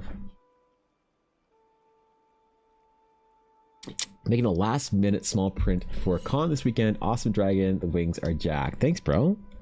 What con do you have this weekend, Koi? Out in Toronto anime? Toronto WeebCon or what? I forget what we... Because you told me, I just don't remember. I'm sorry. Party did not die last Friday, but they have agreed to be launched out of a catapult and fired into a cliffside and hopes to ambush patrol of enemy soldiers watching the town and attacking anyone trying to leave. Well, that's a way to handle it, I guess. Yeah. Let's go to the beach has an average age of 70 years old. I don't have much to flex, and honestly, I do like that place. Really chill. Have a good place as a beach, and I like the people who work there. It's also overall mood. Yeah, dude, working out with the old people is the best way to do it. I mean it. My gym is just old people in the morning, and I love it. There's like 80-year-old women doing pull-ups and shit, and you're like, holy fuck, dog. Really?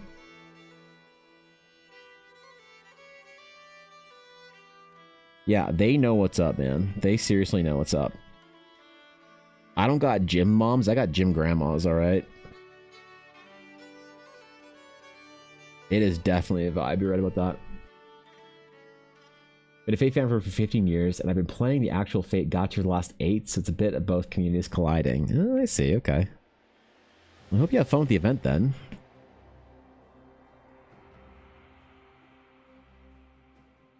Hope you enjoy it. All your dreams come true, and you get all the 6-star swimsuit version saber whatevers that you want.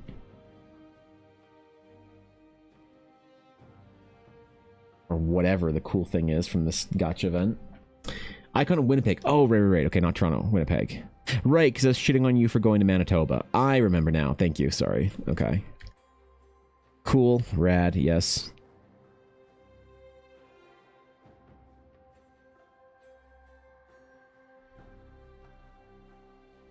Yep.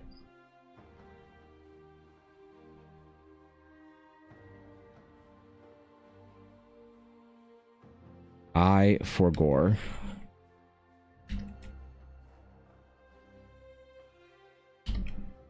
God, imagine going to Winnipeg. Holy. Just don't get stabbed, I guess, right? Rude? Look, you say it's rude. You call me an asshole. You say I'm being mean. But at no point do you say I'm wrong. Mm-hmm. Trying to get stabbed since it's the murder capital of Canada. It is. See? Koinos. One does not simply go to Winnipeg. You go to Winnipeg with bulletproof vest on. Holy. Especially if there's a Jets game playing. You gotta be careful, man. Imagine NPC that's just a really buff grandma. Why not, dude? Listen, the old ladies in my gym get after it, man. They get the fuck after it. Okay? And they're all, like, their quality of life is so much higher than all the old people I know. I know people who are, like, 10 years younger than them, old ladies that are, like, in their 70s, that do not move as well as the old ladies in their 80s that go to my gym. One of my gym grandmas, she asked me to help her get the pull down bar because she couldn't step up on the thing to get it because she just had a hip replacement surgery a couple of weeks ago, excuse me. And so she's just in the gym, just crushing weight and stuff 3 weeks after she had a hip replacement. Oh yeah, man. When you start realizing exactly the quality of life difference having like a lot of muscle, like lean muscle makes in your later years, you get on that shit as soon as you can. I've gotten so many of my friends to start working out over the past couple of years. So I tell them what an investment it is for their later days. The only one I got to help figure out is Fishy. Fishy and I haven't started her workout program yet. So I got to message her about that if she's ready. She's ready to go. It's so important, man. You walk into your later age with a lot of like lean muscle, you're having a different time, bro. Learning the legitness of my idea, using my steps per day to estimate distance instead of actually tracking distance. Thoughts? So you can do that, Kitty. Definitely track so track your steps based on your like one time based on a walk. So it'll depend on your height, your pace, the length of your torso versus your legs. So for me, 10,000 steps is, 10 kilometers a day, which is what you need to do to make the walking challenge for 300 kilometers, is about 12,000 steps for me. 12K steps is about 10 kilometers. Mel in chat did the calculation for herself and found that it was closer to 15,000 because she's much shorter, right? So that's a great way of doing it if you want to track your steps. You could be like running versus like walking. If you're walking like quickly and you're taking long strides, that's different than if you're just taking little like baby steps. So it does average out. It's better to track your overall kilometers than it is to track your steps, but that's much harder. So definitely if you want to average it out for your steps, totally fine, go do that. Just make sure you actually figure out what that average is, because depending on your height, like someone like Ella, she takes less steps than I do. She's taller than me. Someone like Sir Cobalt or Guapo or Blaze, who are much taller than me, they probably take closer to 10,000 steps for 10 kilometers. So just make sure you know exactly what that looks like for you, and then go for it. Yeah, track your steps instead. That's totally fine. Screw it, whatever makes it easy, bro. Spot me, young man. Basically, yeah. No, the old ladies in my gym are absolutely cracked, bro. They are absolutely cracked. I can't believe like the difference it makes walking into your retirement age with lean muscle versus not. It's so huge. I'm trying to get all the old people in my life to work out, but none of them want to. It's also too late for a lot of them because they just can't build muscle anymore, so they don't have much to maintain. They don't want to do it. They don't want to do it, man. I can't get them to. They all think, like, every time I talk to somebody about going to the gym, they're like, oh, I don't want to get too big. I don't want to get jacked. It's like, dude, your perception of what is possible for you in the gym, I think, has been drastically overstated by social media. 3, God Dog, Go Doggo. Did I say that right? Thank you for the follow. Appreciate it. Thank you. Love your work. Thanks, dude. Means a lot. Welcome to the Dragon's Claim. Honored to have you. Yeah, for real. Thank you. That's super lovely of you to say. Appreciate it. All right, I'm actually kind of liking the sketch more than I thought I would, so I'm working on it for so long. Also, holding my pen very loose, definitely not having too much problems, so we're good to draw for a while. Good things are happening. Been walking like 5K steps almost every day. It's not a lot, but I used to not get any. And you know what? That's important. Like, it's important to not compare yourself with some massive sort of goal that is unobtainable for you, right? 5,000 steps a day of intentional walking is like a lot, man. You know, when I first started all this like fitness journey for myself 2 years ago, and I was over 300 pounds, okay? When I was at my absolute heaviest, 100 pounds ago, I was in so much pain after doing 2,000 or 3,000 steps a day. My body wasn't used to it. And now I pushed through the pain because I was basically told that if I did push through the pain, that eventually it would get better, and it did. But I could have risked injury. And it's also just like so uncomfortable that if your body's not used to it, you might not like stick with it, you know? No, like I'm talking about like doing 12K steps a day, bro. That's like the Pepega level. No, dude. If you can walk like a little bit, you can just do like anything, man. You are far above the average. I think the average, what like my hold on, let me see. My Samsung app tells me what the average is. So it tells me that I'm like in the top like 5% of people or whatever. Yeah. So the average for everyone on that tracks their steps with an app, which by the way is going to be an enthusiast bracket, the average person does 5,000 steps a day. That's the average person tracking their steps. Okay? Like, consider that. So definitely be easy on yourself.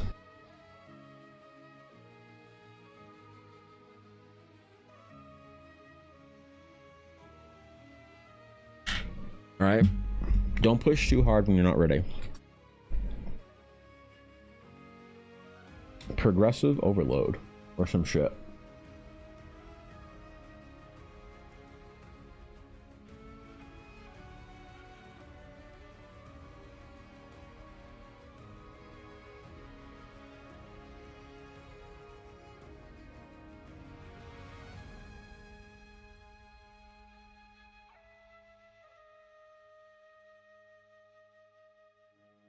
All right, big boy.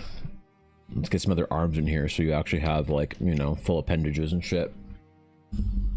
Any movement is better than no movement. It is, but, you know, I've realized how important it was for me. And I'm disappointed that it took me so long to figure it out.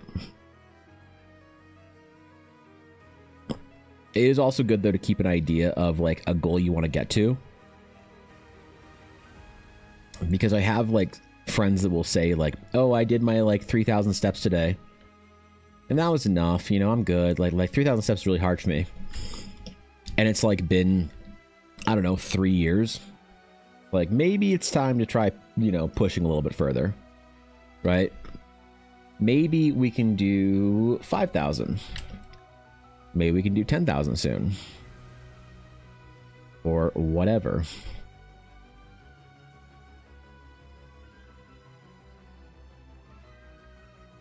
Look at this guy's fucking physicality. Whole shit, man.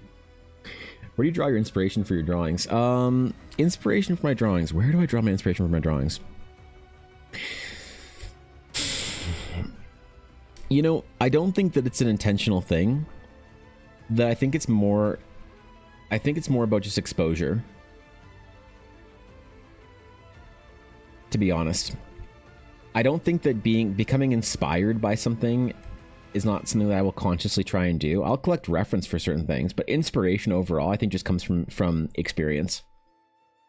You know, it's kind of an abstract process, but like between owning art books and studying design that other people, you know, create and studying the design works of video games and whatever, there's not like one place where I can say, oh, this is how I get my inspiration for a piece.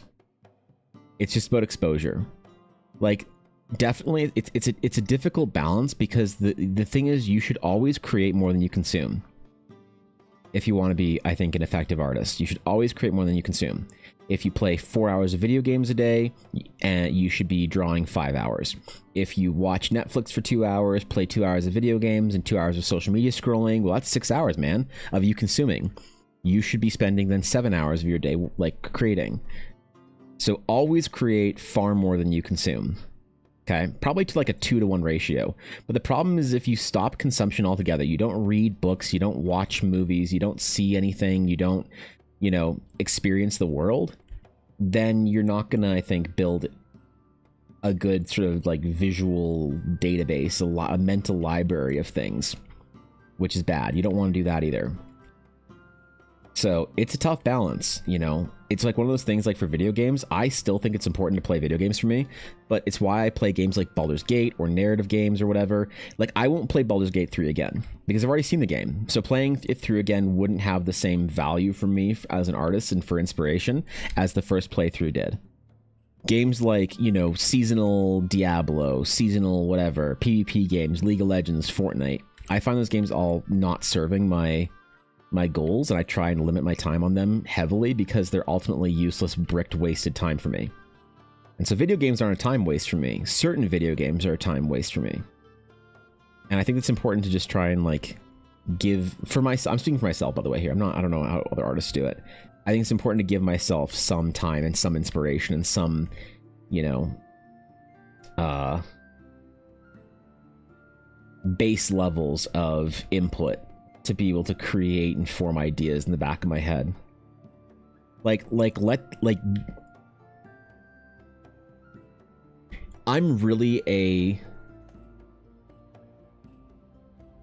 a huge proponent of the idea of like a mental diet. I really think that the things that you input into your mind, and the things that you like take in, really impact you. Okay? I think there's a lot of really great science around it. I don't think this is like woo-woo shit anymore. I think if you expose yourself to more negativity, fear-mongering, violence, whatever, gratuity, I think that's all bad. I think that exposing yourself to too much of any of that shit is really bad. Okay? Whether it's whatever. Let your imagination run wild. But I think that it's important to have a really good sort of mental diet. And part of that is understanding that if exposing yourself to lots of negative things makes you sad, no one disagrees with me about that. People who watch the news more are more upset. People who spend more time on social media getting mad about things are more anxious. This is not like, no one's surprised. Maybe some people are sucking copium that spend 8 hours on Twitter getting mad about stuff. Great. They don't count. We're not worried about them. Everyone else knows that it's bad for you to expose yourself to negativity constantly. Okay, well, how does that system work? So that system works by taking things in. You don't necessarily understand how your subconscious is processing it. It's affecting you in a certain way. If it works on the negative side, it works on the positive side too. So the more that you expose yourself and your brain to like positive things and good uplifting ideas, the more at peace, the more relaxed, the more confident you feel. We know that works too. So we understand how the system works in the positive and the negative. I think the system works also when it comes to inspiration, when it comes to like your mental diet for art. We know that basically when you feel like, when you work through and you feel through a task, whatever fundamental it is, you learn how to draw an eye better, you learn how to understand the shape of an anatomy, whatever it is, you do it once, it sorts back, You know, that's how art works. I think the same thing comes from a design standpoint as well. That if you know, spend time looking through art books and you look through the design briefs of things and you watch and you study and you notice things like how the wing anatomy and how to train your dragon looks, and you're looking for these things and you're trying to spot it at a certain point in time, that's all going in and creating a mental library that you don't know how to recall, but when you ask for it, it comes to the surface. So I don't think that for me the inspiration is a conscious thing. I think it's something that is as a result of, I guess, the way that you as an artist kind of like treat the type of content you consume, whether it is books, movies, video games, whatever it is. I think if you focus on the design side of those things and you spend more time doing that, I think you build a better library for yourself that you can recall better. You know, whenever I talk to like really great artists, like for instance, there was an artist that I really wish I could find this video, but his name is Feng Zhu, and he's a really prolific designer. He worked in film and whatnot. He has like a big design school in Singapore. Feng Zhu, big deal. A lot of people know Feng Zhu. Feng Zhu has a particular affinity with airplanes. And I remember seeing a picture of his office, and he had all these airplane models everywhere. And every time I've seen a really legendary, like super well-known designer, concept artist, whatever, they always seem to have this really eccentric, obsessive interest in the way things look and how they're designed. And so bro won't necessarily spend an hour scrolling on social media for a relaxing night. He'll spend an hour looking at like a photo book of like aircraft from the 20th century or something. It's just very interesting when you notice the habits of those kind of people. And you see that there's like a traceable kind of like inspiration that like sort of lineage of ideas where you're like, oh, I understand how he does this design work. You know, for things like Ghibli, like if you go to the Ghibli Museum in Japan, you see the remade version of early Miyazaki's office and studio. I don't know how accurate it is, but apparently it's like, you know, pretty on point. It's very crazy. It's cluttered and eccentric and has all sorts of crazy things and knickknacks and inspiring whatevers. Definitely, I think that a lot of sort of modern kind of like media that we consume is kind of like junk food. There's not a lot of really interesting inspiration that you can derive from a lot of like modern games and shit like that. A lot of it's just kind of like the stuff that looks good and feels good in the moment to the artists because they know it sells. So like another cat girl, another whatever, and we can meme about this stuff, but I think it does actually kind of have a traceable pattern of not being like particularly revolutionary or groundbreaking design. Now you can like what you like and you just want them to deliver on that thing that you like, but it's not as if, I don't think, that we're really exploring new horizons and breaking barriers with a lot of design from a lot of games that people spend their life playing. I had Canon's Dragon as a buff grandma green dragon. All right, good. Good. Yep. You'll be jacked like the dragon? Damn, bro. And it was like half an artist and half artist min-maxing lifestyle influencer. You think so? Damn, bro. Me? A min-maxer? I would never. I don't know if that's supposed to be a compliment or not quite. I'm still uncertain, but I don't know. I think I'll take it. I'm not trying to influence the way anyone does anything, man. When I become a real artist, then sure, you can like take the way I do things as a little more serious, but right now I'm just a scuffed pretender, a student attempting. That's it, man. A wannabe artist drawing some dragons on a Tuesday morning, or whatever day of the week it is, actually no idea. Yeah, Dark's got that copium. Yeah, Dark knows all about that copium. Let's go, man. I mean, I guess I am trying to min-max a lot because I realize the power of it. I basically, years ago, realized that I was a complete fucking loser and I needed to try and fix that. And I didn't want to believe that certain people had just like certain people had it and certain people didn't. I wanted to try and figure out what was not apparent but obvious to people who were like doing the things I wanted to do that wasn't obvious to me. because almost nobody who's like really good at what they do has intentionally thought about it. They kind of just go with the flow, and their mind has led them to the conclusions that are productive for their own sort of success. It's why you don't see a lot of people redeeming themselves, right? Like you kind of see people like peak in a lot of ways, whether it's like their ability as an artist or whatever. They kind of hit a wall and they don't improve past it because they've kind of like whatever protocols and concepts they have that they kind of like go with, that's sort of the end point for them. They don't stretch beyond it because it's not intuitive to change that about themselves. And I recognize that was the same thing for me. And the problem is a lot of these changes are very painful and very difficult to make, you know? And a lot of people aren't ready for it, man. I wasn't ready for it. I still have struggled with a lot of those issues. Trying to format my life in a way that I'm like, is conducive to do the things that I want to do.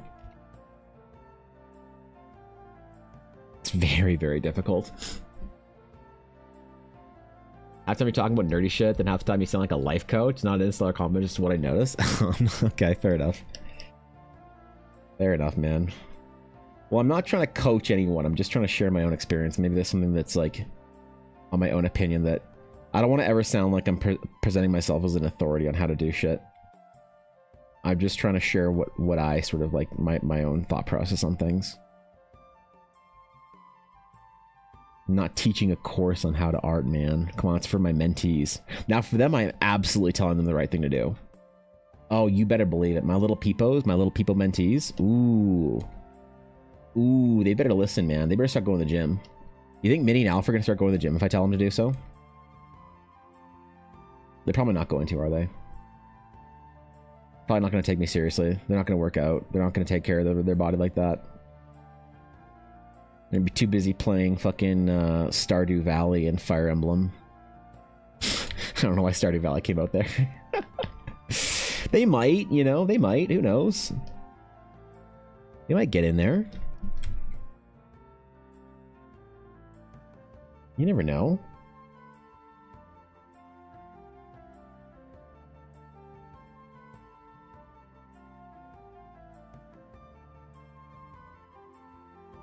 Maybe they'll be reborn as Giga Chad jacked artists.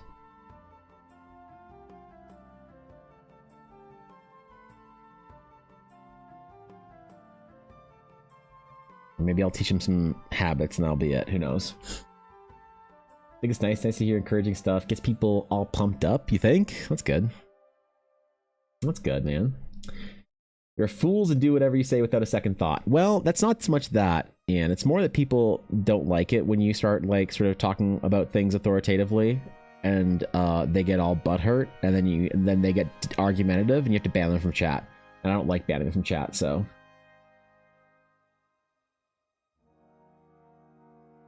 You might be okay, but you'd be surprised the kind of things I see pop up in my chat when I start talking about how to do shit. We're talking about I've already signed up for Evan's 5-step success course. Oh, really? Damn. You've got 3 of your required 5 people to sign up. Oh, no. Ah, shit. I'll soon get to start and get access to the secrets to success. Oh, wow. That's good. When you get access to them, will you let me know? I want to know what they are. I appreciate that. Thanks, bro. There were a few lessons I got with drawing creatures. One of them was to angle the eyes forward rather than sideways, like a hieroglyphic. Oh, yeah. Yeah, you see that a lot in eyes and ears on people, too, not just monsters. Yeah. The perspective on eyes and, like, eyebrows is one that people do a lot as well. They'll have the eyebrows sort of to the side of the forehead because they want to, like, fully sort of represent the shape of the eyebrow. And don't really know how to foreshorten it. It's good to do some eyebrow anatomy. Made you sound like I didn't even plan the course? What? I didn't sign anybody up for anything, man. What are you talking about? You guys made your own cult, okay? I didn't have anything to do with it. I didn't have anything to do with the cult you guys started. all this shit about orbs and whatnot, man. I don't know what you're talking about.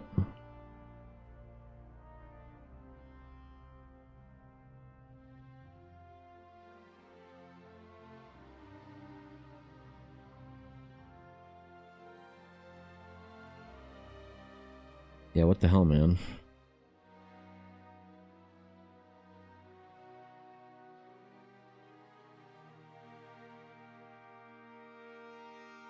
Look at the texture on this guy, man. Holy, I like this piece.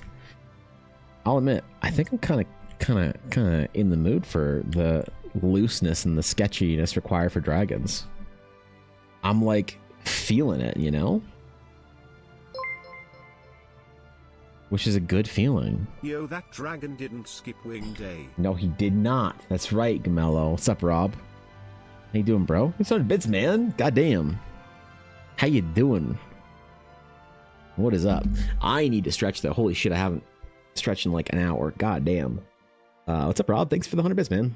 Is that course a secret, Evan? I thought we were trying to get everyone to sign up. Did I just fail rule number 1? Oh no. Damn it. Well, you know what they say about Evan Club? Tell everyone about Evan Club. Yep. Yep. Yep. Drag's looking awesome. Thanks, Brooklyn. I appreciate it. Welcome back, bro. What's up, Casey? How's it going, man? God damn, Casey. You're crushing it, bro. How many? I don't know if I my channel points, if I got my Gamba. How many studies did you do? How many creatures? How many little guys did we draw today? Wait, is your stream over? Wait, don't you usually streaming at this point? Wait, what? Guys, if you aren't following Casey, go follow Casey, bro. Casey's doing the push right now. All right? Don't just follow Casey. Lurk in the chat. Always. For the entire stream. Watch the stream while you're there, and then lurk while you're not. We're getting Casey all the way across the line this week, okay? This week it's happening. Lost it yesterday? That's good. That's dope. Casey, I got conned into drawing fucking dragons. I microtransacted and memed too hard not to draw my chat dragons.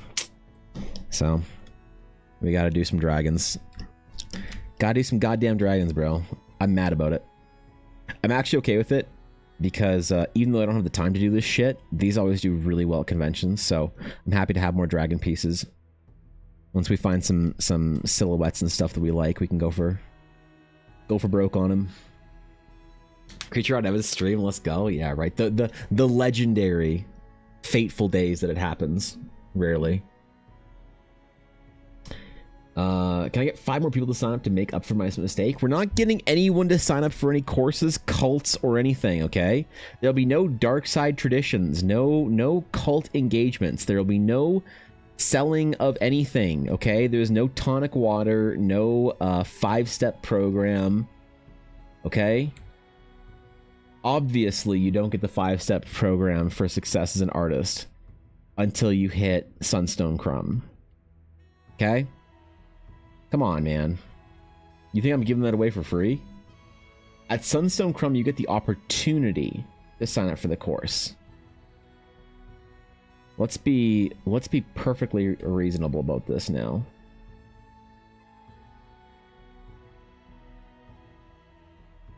Don't cancel me. Actually, no, I probably deserve this time, so. Love dragons, funny enough, I don't have nearly enough dragon prints for shows. Really? I would have thought you'd had like 1 billion, bro. Your stuff's so nice, too. What the hell? That's it. We're doing it the Summer of Dragons, Casey. I want to see it. I want to see it. I want to be inspired by a real artist, okay? You wouldn't mind. Our thumb is not dynamic enough. There we go. There. Our thumb is now dynamicked. Might only do 3 digits for the wings.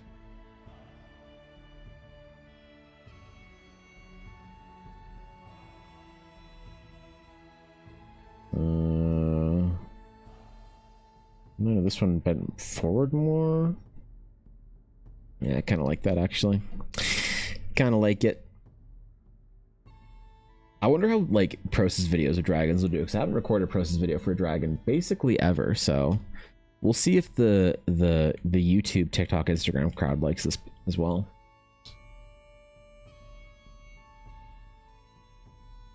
He's just saying that so we can show this recording to the lawyer and courts when shit hits the fan. All right, listen.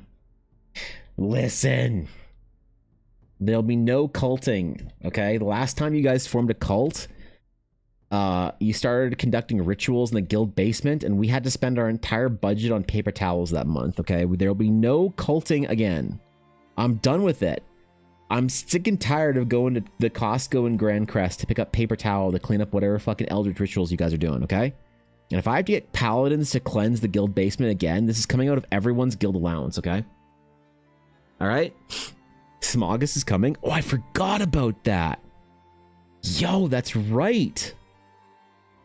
I'm not good at these like monthly challenges and shit like that. I'm really bad at remembering them, so I thought there was like a sword or a dragon one coming out.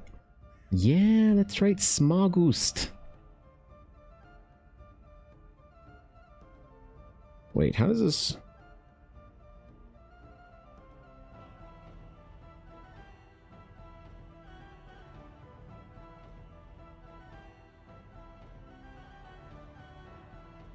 Oh, okay.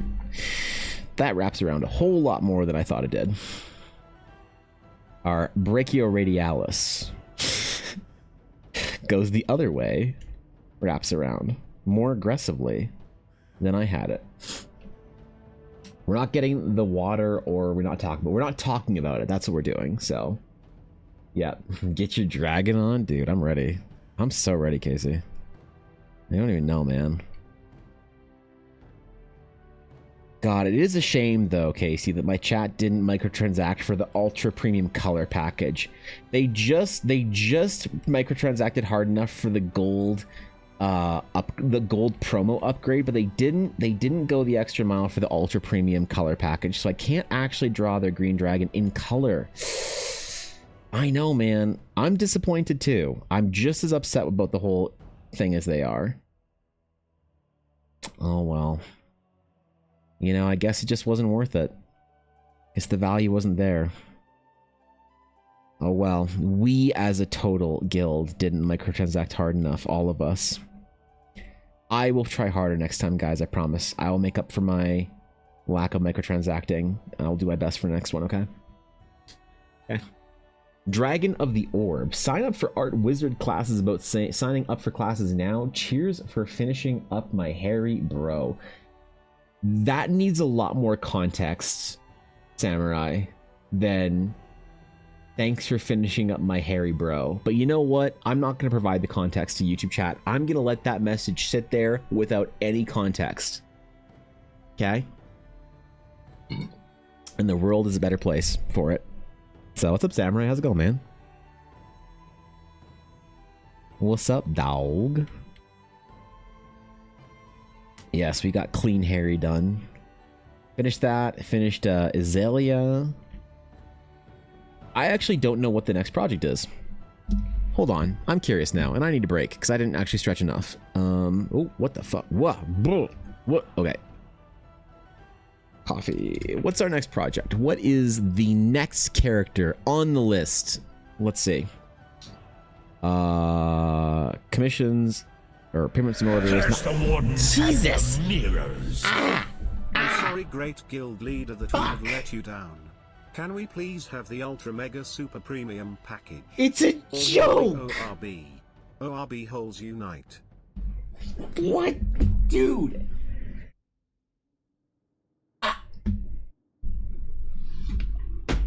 Can we not?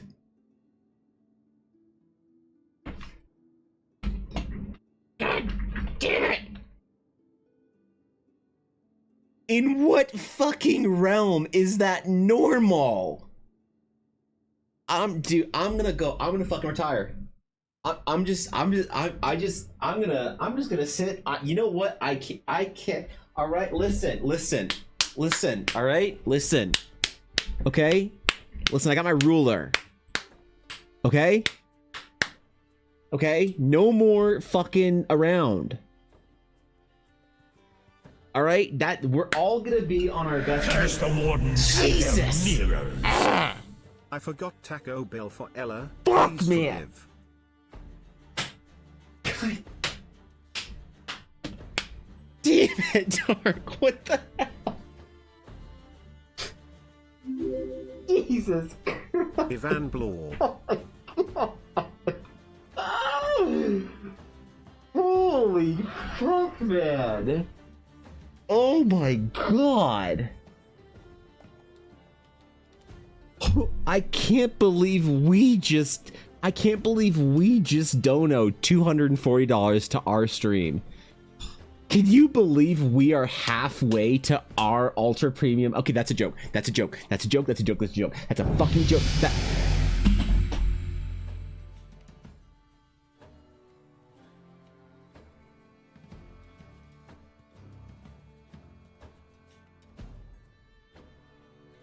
It's a joke, man. It's a fucking... It's supposed to be a funny. It's a funny. That's it. You're not supposed to... It's not... It's just... I'm gonna cry. You're gonna make me cry. No. Okay. Oh, god damn it, dude.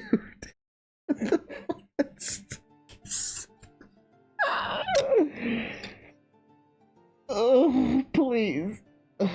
I can't, man. I don't deserve the fucking this. This is.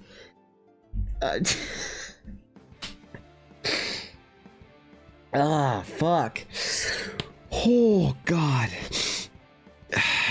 Thanks for the tip, Dark. The just small little, like, casual tip there. I appreciate it. And thanks, Samurai, for the 46 months. And thank you, the coward that anonymously gifted 5 subs that I can't thank by name because they're a coward. And thank you, Coffeelisk, for the follow as well. I'm sorry this is what you arrived into. Oh, fuck, man. It's a joke. It's a fucking stupid joke. Oh, god damn it. Okay. Oh, okay. Breathe, man. Breathe. Okay, that's a lot. That's dude, no, I'm not okay. I'm not okay. Cancel. Fucking code red. Cancel all plans. I can't. Okay, no, I'm good. I'm good. Dark, thanks so much for the support, man. I appreciate it. That's very kind of you. No, I can't do it. Pretty sure last time Dark paid for all the packages except for the anime style. Does this mean the second dragon has to be anime style now?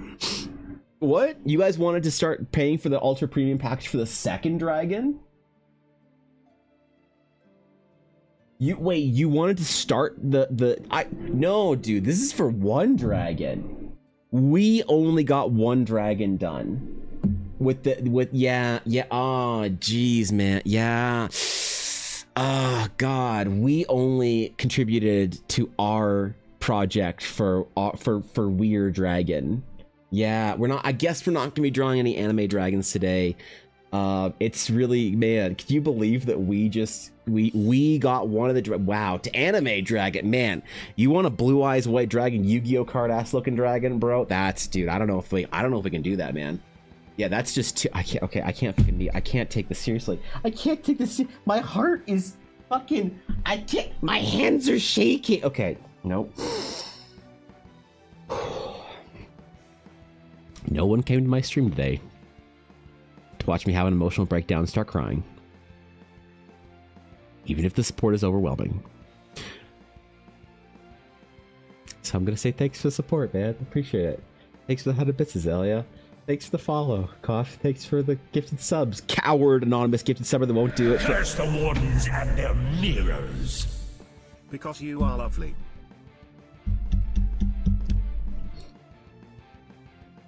Coward!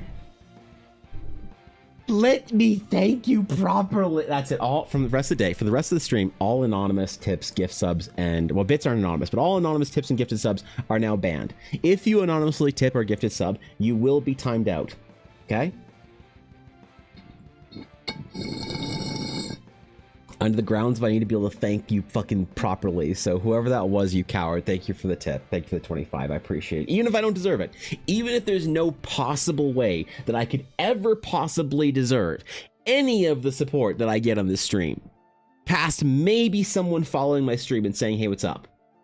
Your presence at my stream, hanging out with me, keeping me company while I draw dumb shit, is worth gold to me. The wardens and their mirrors.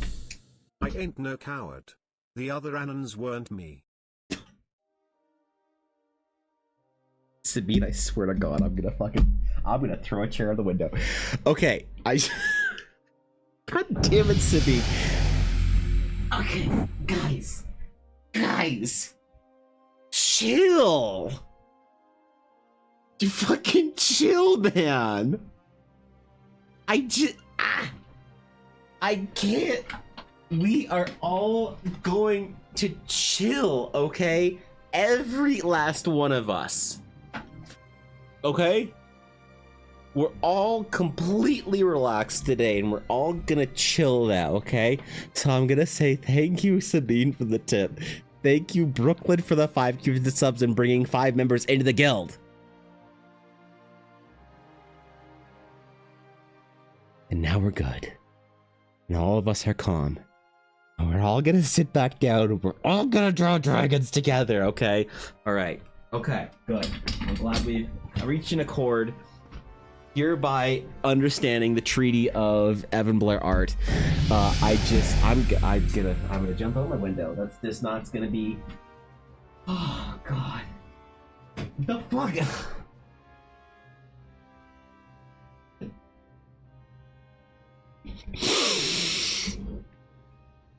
Thank you, Azalea, for the 5 gifted subs. I appreciate it. Wow. Thank you for the 5 gifted subs to the guild. I can't believe we just gifted 5 gifted subs to us as a guild. Because man, the support that we are getting today, guys. 'Cause remember, you have to, as a streamer, you have to say us. You have to say we. It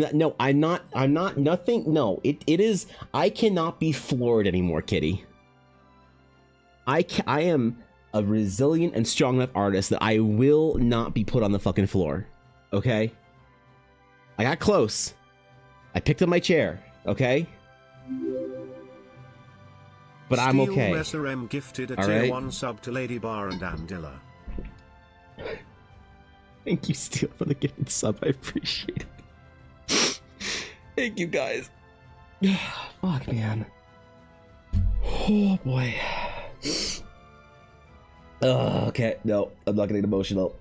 Choke it down, Evan. Thank you for the support, guys.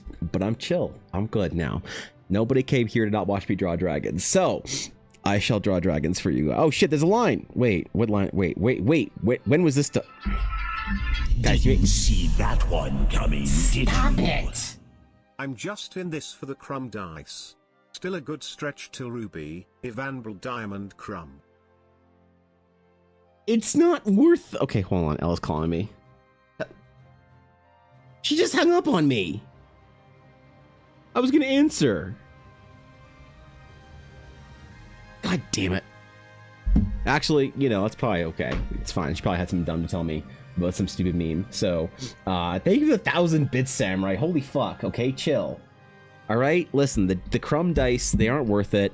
The dice are, but the sketches, they aren't worth it. Samurai, do you have all of your other crumbs? Have I sent you all your other crumbs, your dice and your art and your sketch cards and everything? Do you have all of them? Are they safely sent to you? Because I think I'm almost caught up on everybody's or crumbs. I'm pretty sure I'm almost there, and I'm almost ready to not think about it anymore. Because I think I've sent out basically everything to everybody, more or less. I can't draw a straight line. I just... Fuck, man. No, the dragon's not... We're not struck. Start over and make it anime. That's the most cursed thing that anyone's ever said in my chat, and I've had combinations of Plucci and Mendari in my chat before, so oh god, okay, no, I'm good. All right, I'm good. I'm sorry, guys. I'm good. I promise, I'm good. I just got a little overwhelming for a second there. I'm good though. All right, okay, we're all chill. Thank you for the hyper train. 5.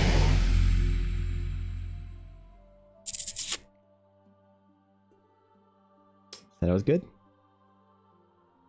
The other realms would squander our most precious resource. That won't do. Why? Evan, how is that floor looking now? Why, dude?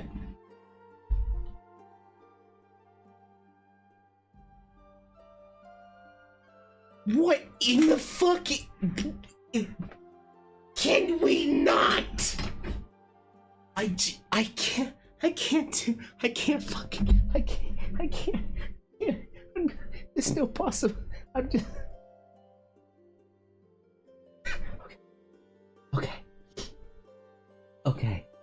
Okay, man. What the fuck is Alia? Come on, man. Please. Come on, dude.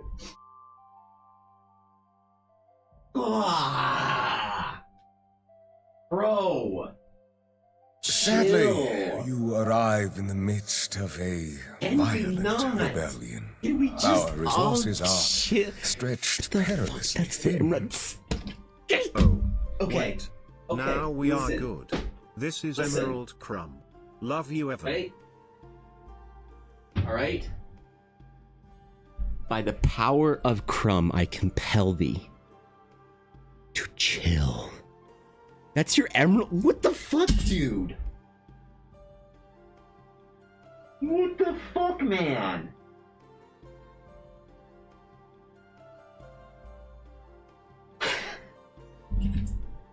Guys, please. Where's my headphones cable? Oh shit, my headphones. God, just no. Oh God. All right. Okay. That's the emerald crumb. That's the emerald fucking crumb. I can't. Oh my God! You just. Ah, God. All right. Okay, hold on. Fine. All right. I have 2 emeralds. Curse the Azalea. wardens and their mirrors. I have 2 emeralds. Evan, oops. I lied. Okay, I'll No, we are backwards. good. This is LV10 Hype Train. There's no hype train goal. What is the fuck? Why, guys? Okay, Azalea, there's two crumb dice that you can choose, or 2 emerald crumbs. There's one that has the old school style with more sort of reflective facets, and one that has more sparkles. You want the one with more sparkles, or the one with more facets? I'll put it aside for you for the next time I send out rewards. You want sparkly one or facety one? Looks more like an emerald or looks sparkly? It's up to you. You can choose between them. Between the 2. Yeah. I can't even hold my fucking dice properly today. Yeah, there you go. Sparkly, facety. I'll let you fucking pick. God fucking damn it, dude. Can we chill? Evan. Sparkles for girls. Okay, To go got with it. Zizzy There. Girl Freckles. Okay, Of I'll put it course. on the... The other realms would squander our most precious resource. That won't do. Crumb get.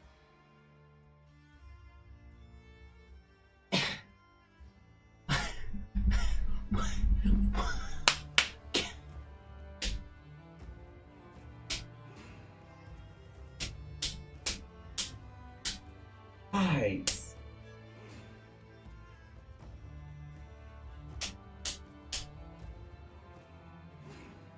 What the fuck, man?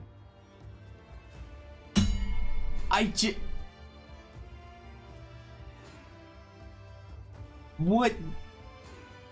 Can we not? That's actually the fucking... Okay, alright, fuck. Fine, you want to pick your ruby crumb? Fine. Fine, you know what? Fine, I'll embrace the meme today. Fine. You guys want to fucking pick your crumbs out today? Fine. Okay, alright, fine. How many rubies do I have? Dark, I don't have any rubies left. So, Dark, we're out of rubies, so Alan's got to make more rubies. So that's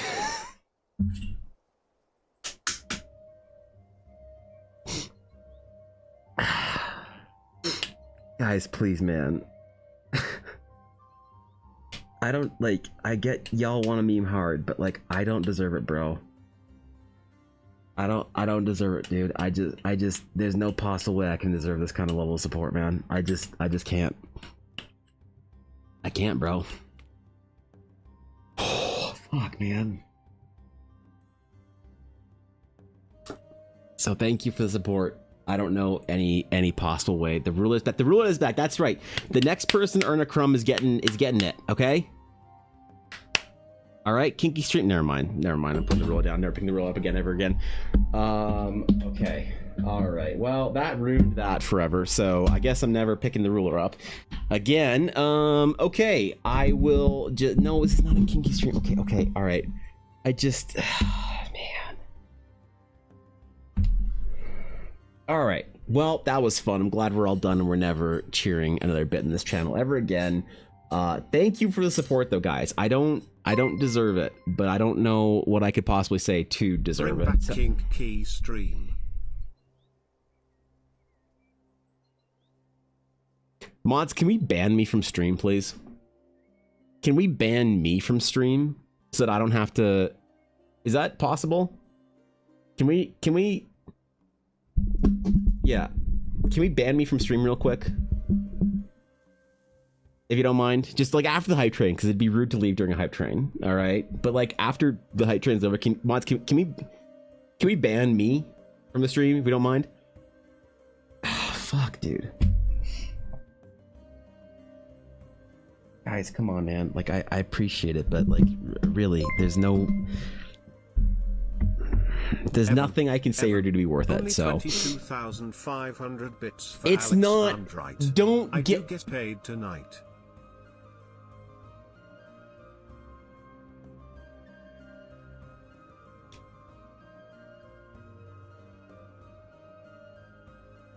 Well, there are Alexandrites in there, so. Dude, chill. Oh, fuck, man. I get you all want to meme hard, dude, but like, come on, bro. I can't even draw. Hold on, I gotta do a sketch check here. Nope, can't draw a straight line. Nope, still not good. How many bits until my next crumb? But I'm not. I am willing to put bits for Kinky Ruler Dragon.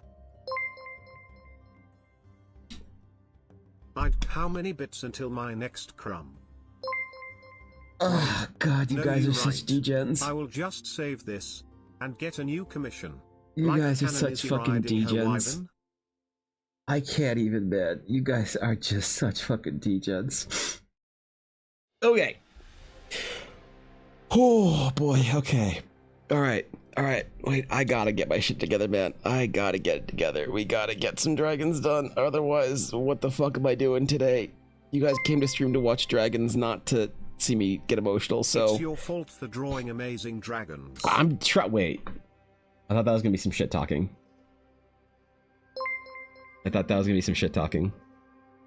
Acacia Salina. Hi, Aduria. Thanks for 100 bits, man. I appreciate it. Let's do the daily meta, actually. Oh, shit. The hype train's over. Dang. Now there's no reason to ever cheer a bit for another couple of hours. Wow. That was fun, guys. Guess it's over. Hey, Acacia Salina. Wow, what a great treat. Well, since Acacia is the best wood in Minecraft, I'm going to give it a solid 9.2. Thanks for the daily bit meta entry, Aduria, to end off this hype train. Wow. Thanks, bro. What the fuck were we doing a half hour ago? I don't even remember what the hell I was doing. Zoot Erica, thanks for the follow. I appreciate it. Thank you. Honored to have you, my friend. Welcome to the guild. God. And Albert, thank you for the follow as well. Welcome to the guild. Likewise, my friend. It's good to have you. Both of you in here. Okay. I'm gonna get my shit back together. We're gonna draw That the anime acacia dragon. plant thing No, is we very weren't. tasty looking. If only it had a ruler with a dragon. Okay. Think you're funny. Okay. All right. Steel Thanks. They're funny. Got it. Okay. Okay. You know what? I still can't draw a straight line. So you know what we're going to do? We're going to do exactly what I was doing before you guys disrupted my stream so rudely. We were going to see what things was next on the coffee request. That's right. That's what I was going to do. Next on the request is a character portrait sketch. What are we drawing, guys? Evan. Yes, it's me. Evan. Yes, You hi. said last time Yes. that the money we spent on Dragon Gotcha could just be used for environment sketch of Dragon. What? So how much for environment sketch of Sky Knight is he riding Wyvern? That's way more complicated than an environment. I don't know. I haven't even thought about stuff like that. Maybe I'll add something like that to the coffee or whatever. I could be persuaded if you want more active stuff like that, but I'd have to have the time for that on my coffee, and right now it's a bit of a increase. Oh my god. What is the next character we're doing? Whist, Tiefling, Chaotic Neutral, Bard, Rogue. Got it. That's the next one. Cool. We'll do the details later. Okay. Can you believe it took nearly an hour to actually look that? I don't actually know how long it's been. Can you believe it's taken that long to just look up and see what the fuck the next sketch was?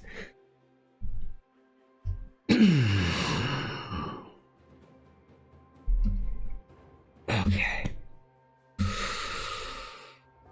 Okay, now I'm good. All right. Thank you for the support, guys. I appreciate it, but I am good now. So we get back to our stream. Bet.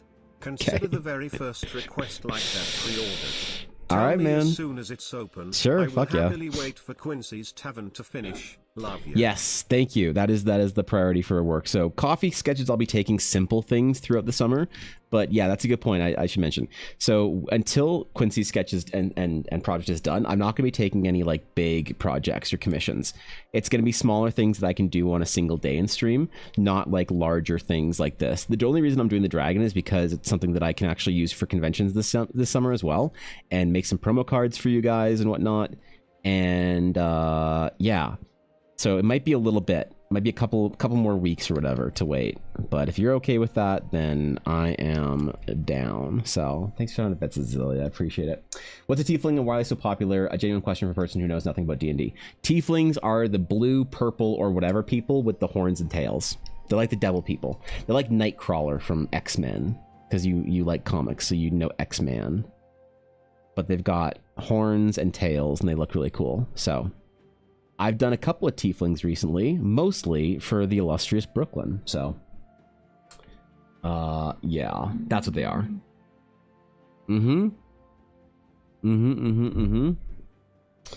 Look, man, I can draw a line again. Okay, we're good. We're good. We're good. I'm good. You guys worried for nothing. So, god damn it. God fucking damn it. What a fucking stream, dude. Okay, alright.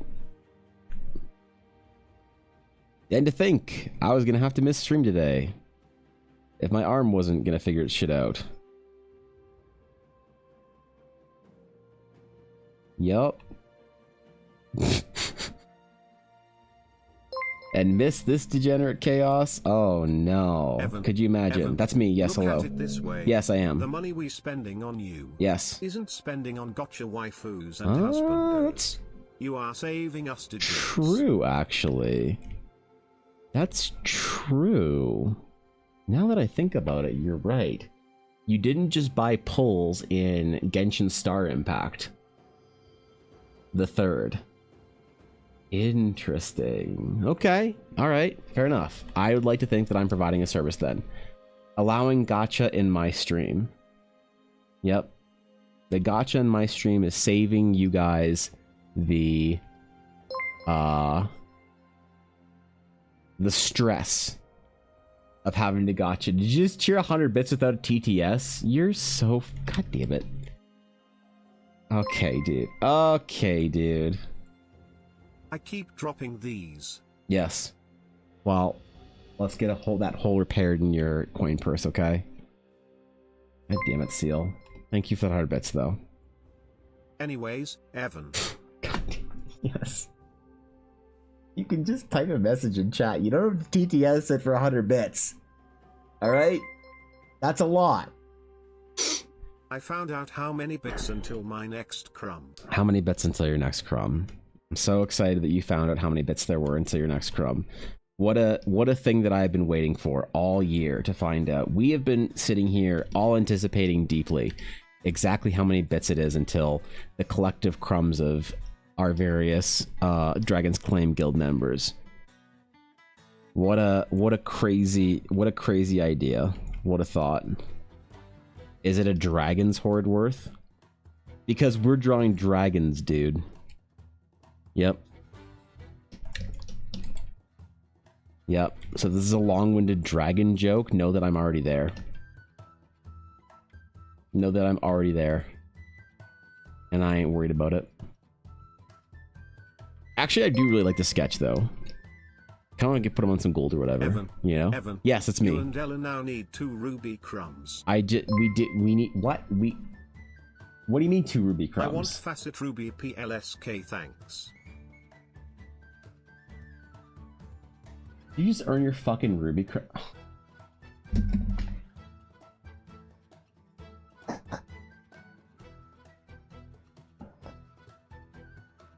Oh my god. Oh. Okay. Okay. You know what? Hey, son of a bit, Steel. Let me. Where the fuck are my? Okay, hold on. Let me write this down. Okay, let me write it down.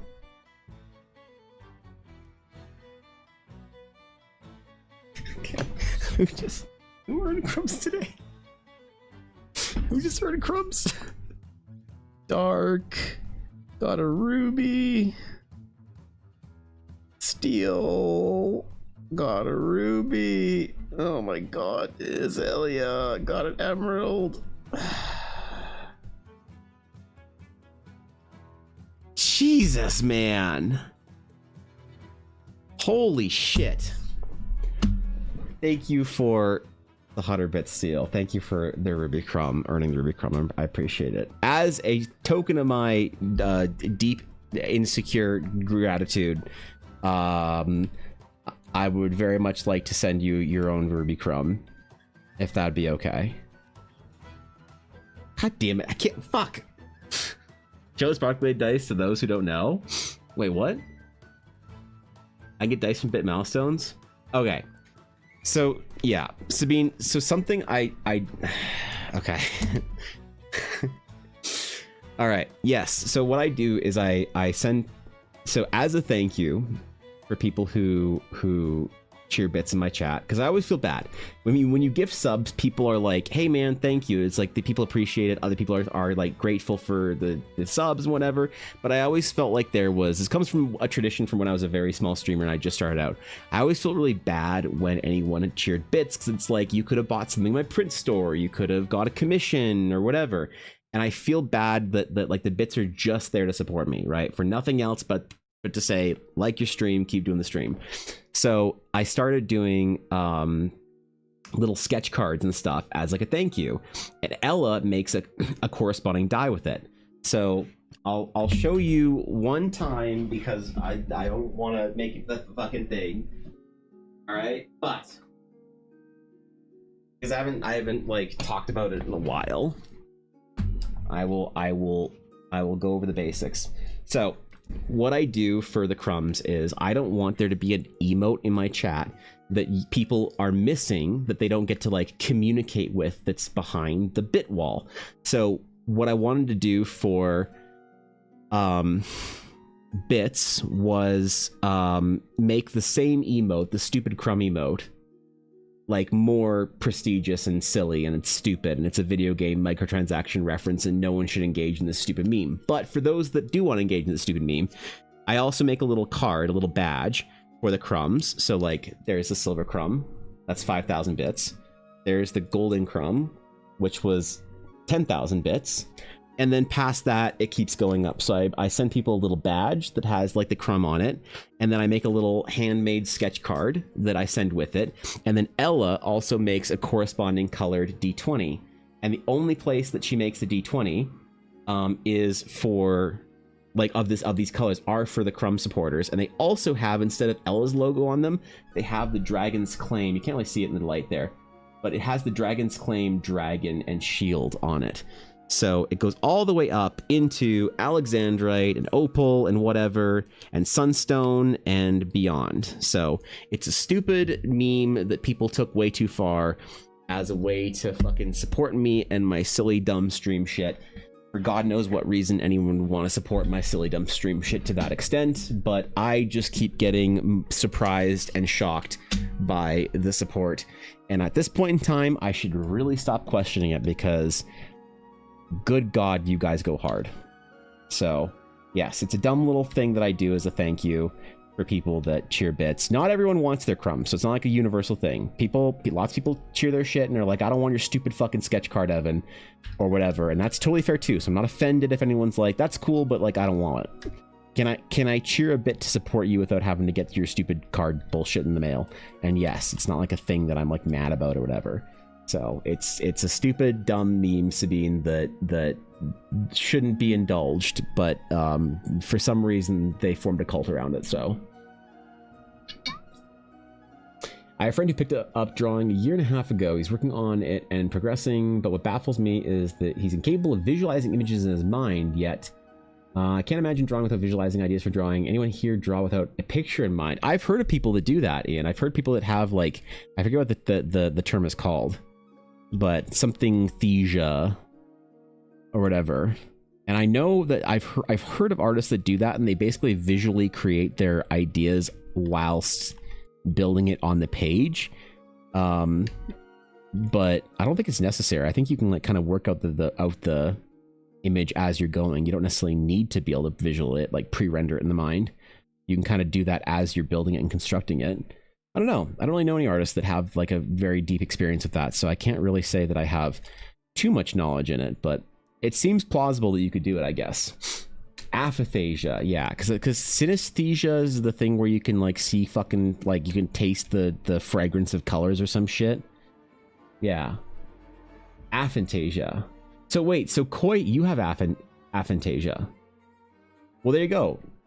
And there's an artist in chat, a very accomplished, prolific, professional artist that has aphantasia. So I suppose it is possible. There you go.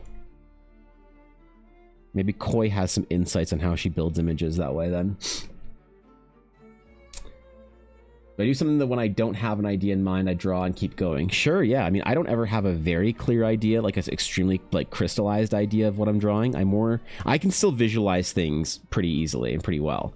I know I don't have anything close to aphantasia, but I don't necessarily pre-render an idea before I start drawing it. Yeah. You got to make a mimic that wasn't a chest. What object would it resemble? Something terrible, life vines, like a water flask or something. That's what I would do. Yup. That's what I would do. You know? Maybe we need to turn off bit text to speech. Look, I don't ever, if somebody wants to cheer 100 bits, I'm fine with it. I don't ever want to be dismissive of somebody's bits. They're the lifeblood of the stream. It keeps me going. My See? God. Hey there, boss. What's up, Mel? How you doing? How's it going, bro? I'm chilling. I'm managing to draw dragons today, Mel.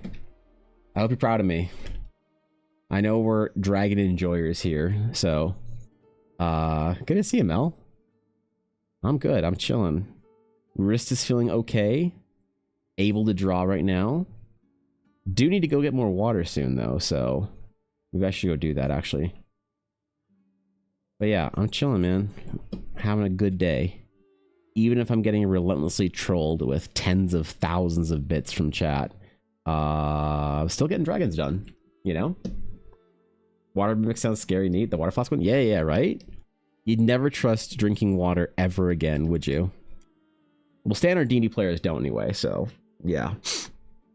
Personally visualize every single thing, every thought, and every word I speak. I can't imagine just being blackness in there. I don't know. I don't think it is blackness necessarily. I think it's just like an absence, I'm all right? alone in the office. Good. Being abandoned by my co-workers, so just vibing. Good. I have to do clips later today and do some plotting, hee hee. Well, easy for work getting work done then, right? Thanks for the bits, Mal. Appreciate it. Thanks, bro. All right, I actually do need to get more water. I didn't realize that I'd gone past my break getting just put onto the fucking ground. So, give me 1 second, real quick. Here, you can look at a dragon while I'm gone. Here, look at a real dragon while I'm gone. Ooh, dragon. Okay, here we go.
All right. All right. I've collected my hydration.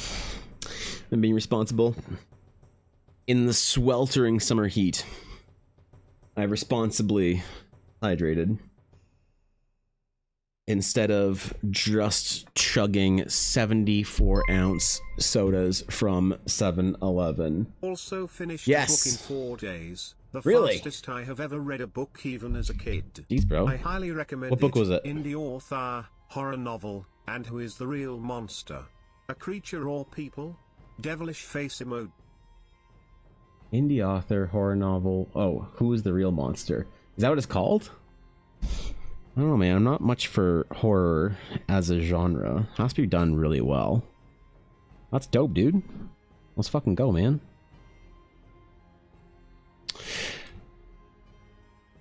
All right. I don't think this dragon, like, in this pose is necessarily print worthy. Maybe, I don't know. I kind of want to finish this more so than I normally would for a little concept sketch, because I really want to see how a video of this dragon sketch does and performs. Of just a very light couple of hour concept sketch. Talk about dragons or whatever. The question is, what do I talk about specifically about dragons? Do I tell a story about the green dragon check? Oh, that would be a great video, wouldn't it? Ooh.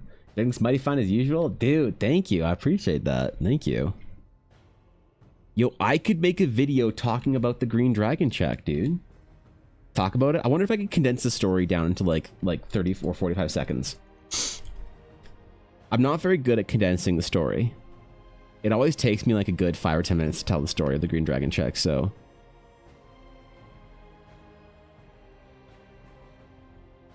Maybe I could try it, actually. You know? What have I got to lose? My dignity? Bro. Abandon y'all dignity who DM the Dungeons and Dragons game. It's called The Ha, a story based in the Scotland Isles. An Okay. old woman confronted by a big corporate to sell her land to become a Is this a golf newer course book? for some billionaires. She fights tooth and nail with the help of a monster from the sea. Oh, okay. Fucking sick. Sounds good. I don't know, man. Spooky, like, kind of Lovecraftian horror type stuff. Happy July, Evan. Happy July, Heat. How you doing, bro? Happy July to you, too. Welcome back for another month of sweltering summer in Canada. Oh, wait. It's the only month of summer before winter hits. Mark my words, we're getting snow in August. I don't care. What is the premise of the Green Dragon check? So Life Finds, basically the Green Dragon check is if you wager 5,000 channel points in my stream on Twitch, you can roll a D100 in chat. And if you get a 100, I have to stop what I'm doing and draw a Green Dragon for you. And if you get a 1, then everyone in chat has to stop what they're doing and draw a Green Dragon for me. Now the thing is, nobody ever does that. So it's all based on an old meme from back in the day when I used to play D&D with Heat Vision, actually. So she remembers. But yeah, it has a whole lore and story and whatnot behind it. That's why I wonder if I could make it into a video. It'd be interesting. I'm not quite sure if it'd be like condensable Even to though. an extent. It is, I think, from 2021 or 2022. Horror books help me get an idea on the Interesting. psychology of characters in times of great stress or at their best. Yeah, you know, there is like without getting too deep into it, there is like a whole idea about like the sort of the dark stories that if you want to see sort of the greatest light of the human spirit, you have to see it in the darkest of stories. This is what makes a lot of those like fucking Russian authors like Dostoevsky and the ones that wrote about like the gulags and shit and World War II so compelling, is because they talk about that kind of like theme. So I could see that for horror as a genre in general. Okay, understand a little bit more about it. Not entirely true. There's been one in the past. You got at least 2 dragons drawn by chat. Yes, I've gotten a couple. Okay, but the sheer amount of times that I've gotten a 1 with people in chat that say they're going to draw a dragon and then don't draw a dragon cobalt is staggering. It's staggering, man. You'd think that we enter this sacred pact of one person choosing to do a green dragon check, thus volunteering everyone to draw a green dragon. You'd think that there'd be some, some sanctity to that agreement that no one agreed to. And yet here we are. Not drawing green dragons, right? It's a depressing. Planning on a fantasy book next, I think, to make it a little happier, Ivan Blhart. Yeah, that's important. You got to balance things. The old joke I have about that shit, Mel, is that when I watched my first ever like sort of in Japanese anime, I was probably 11 or 12 and I watched all of Evangelion, and I needed to watch Love Hina afterwards to recalibrate my brain back to thinking there was joy in the world. So I understand that. Yep. You need to balance it. Go read some I don't know what Happy Fantasy is. I was at Indigo on Sunday, I think, looking at books and shit. And I got this like urge to start buying this like brand new Harry Potter like book series that came out, not like the new books, but like new printing that had like all this cool art and shit in it. Because I like fancy books, and I've realized that I'm an easy sell on fancy books. When I have a fancier book, I'm like more willing to read it, you know? It's really pathetic when you think about it, how easy to like manipulate I am into reading something that I might not have read otherwise, just because the book is fancier and feels nicer in the hand and has cool pictures and shit. And yet I'm only human after all. I'm easy to schmaz like that, you know?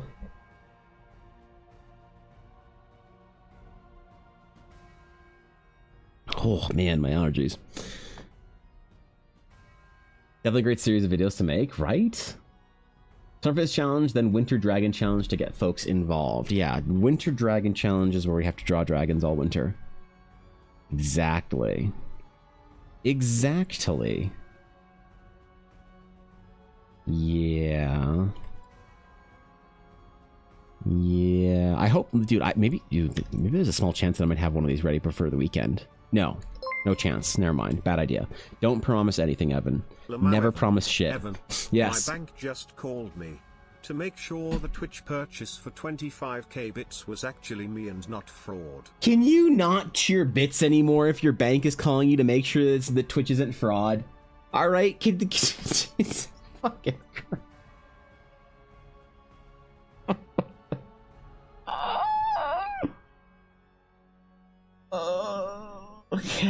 Okay. At least you didn't do it on your phone, hopefully. There's that. Okay. Then you have me. Yes. Suckered to buy books on impulse because I will read it, eventually, someday. Eventually. Not Do you have a today, stack but of shame? someday, rolling on the floor laughing. Do you have a emoji. stack of shame? Oh no. I'm saying with books, I choose to think it's not pathetic. You know what? It isn't. It isn't. Because I recall when I was in my graphic design courses, and maybe Coy will remember this, but when I was in my graphic design courses, we were taught a lesson about the human psyche and the human experience of things. We are happy when the things that we interact with are satisfying. What was the way to word it? We are happy when we interact with things that are satisfying to interact with, right? So that's why a good click on a button feels great. Good feedback. Something has to feel good in your hand. That's why we don't like holding cheap things. That's why we don't like dealing with cheap things. When you go places that are really fancy, the door handles, the faucets, all these things are made really well, and that impacts our like Take a while. psychology. Guess how many physical books I have? I can mail you a prize along with the rest of the stuff I got to send you. Ha ha. I'd be terrified to guess and underguess by a few thousand. Because the problem is, Mel, sometimes people, that number can be absolutely deranged, all right?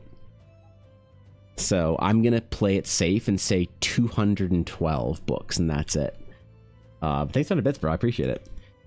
So, like, to be honest, we all like when things feel better and feel high quality and feel nice. And I think that there's something very real in that. The example that was used back in, so this, don't forget, this is in 2000 and maybe 10-ish, which is kind of the height of the Apple craze. Apple was credited for having maybe the reason why Apple, so like we had to answer a very interesting design question, which I think is a good question for any like person who creates a product. But it's why could Apple overcharge so unbelievably much and get away with it? And the reason is, for the most part, that they can provide an experience, that the experience of something being high quality and feeling nice to interact with is worth a lot for people. How much better is the luxury car than the economy car that's like the higher end economy car?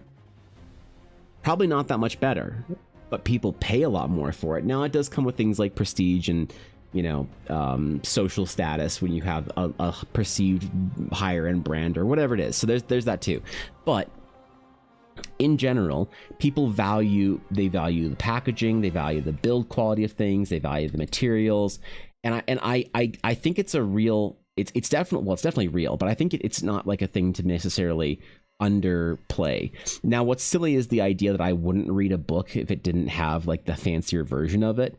But if the experience makes it better, then that's real. Like, you can say that it's the same book as the shit kick paperback from the library. You can say that, but that's not really true. It's not the same book. It doesn't impact you the same way. That's why the book read when you're 15 is different than a book read when you're 30. You know, a song listened to when you're 20 is different than a song listened to when you are 50. So these things are real. I think it's real, and I'm not that ashamed. I should be slightly ashamed of it, but I'm not that ashamed that wouldn't read a thing otherwise. You know, like the Silmarillion. I bought the fanciest version of the Silmarillion I could ever find. Said it was more fun to read for me. So I'd read it better. Like, again, because I need to study the Silmarillion for some mythology stuff that I want to write for Eldara. And you know what? If I'm going to read through Harry Potter finally after decades of basically avoiding it, after my I ran an experiment when I was young, when I was a teenager. Every one of my friends had read Harry Potter when they were young. I didn't read shit because I couldn't fucking read until I was like 38. I'll let you know when that happens. But anyway, and so I didn't walk into the movies when we were teenagers having read the books. And so I wanted to see it as a movie only. And I said, when the last movie comes out, that's when I will read the books. And it's been 20 years, so I feel like I need to actually do it. I need to read these great book series that everybody loses their mind over. Things like The Lord of the Rings and Game of Thrones and fucking what else? Some Sanderson shit, you know? I don't know. Like all kinds of stuff I need to read. And I found the really fancy versions of the Harry Potter books and I was like, is it time? Is it time to read the Wizarding World books? I don't know, man. Maybe. If that's what it takes, is to buy the fancy book, maybe it's what it takes. Got a story for the dragon you're drawing? A story? Well, the problem is the dragons in Eldara have a very specific lore, and I don't know. Right now, I think I'm just trying to focus on design as opposed to necessarily, like, narrative, right? We'll think of something today, though, probably, I think. Not thousands, under 1,000. All right. For this weekend, does Ella still need anything shipped or picked up in Edmonton? No, I think we're gonna drop off the things we wanted to get repaired in Edmonton and then have them shipped back to us. Instead of Ella didn't quite get to shipping the stuff there, so no, I think we're good. Heat, I appreciate it though. 276, good god. What's up, Starlight? Good to see you. Machine full aluminium. So you gotta say aluminium when you're speaking to a Brit. Body of the MacBook Pro is just so nice to work on the transport, which other laptops had the build quality. Exactly, you know? And so I love Apple products. I don't like Apple as a, well, I have mixed feelings about Apple as a brand, but I don't use any Apple products besides my iPad. And I don't particularly use it all that often anymore, just when I want to sketch when I'm going places or whatever. But I love the feel of Apple products. They feel great, like you said. Samurai, the MacBook Pro is the best laptop I've ever had by a good margin too. And if I had the infinite budget and I needed a laptop, I'd probably get it the biggest, fanciest, most expensive overpriced MacBook Pro over the like similarly expensive whatever. Maybe, well, okay, Asus has some really nice laptops in the last couple of years, so I don't want to speak too soon, but and I think the books can kind of fit the same kind of requirement or whatever. 625. Good, man. That's all right. You know, I actually probably have I probably own more than that, to be honest, but not like real books. So art books I have well over 100. Game guide books I probably have close to 100. Novels I have probably close to 200. D&D books I probably have like between 50 and 100. And then the thing that would put me over the count unreasonably is actually graphic novels and manga. So there was a time in my life when I was an absolute degenerate weeb, and I read an unholy amount of manga.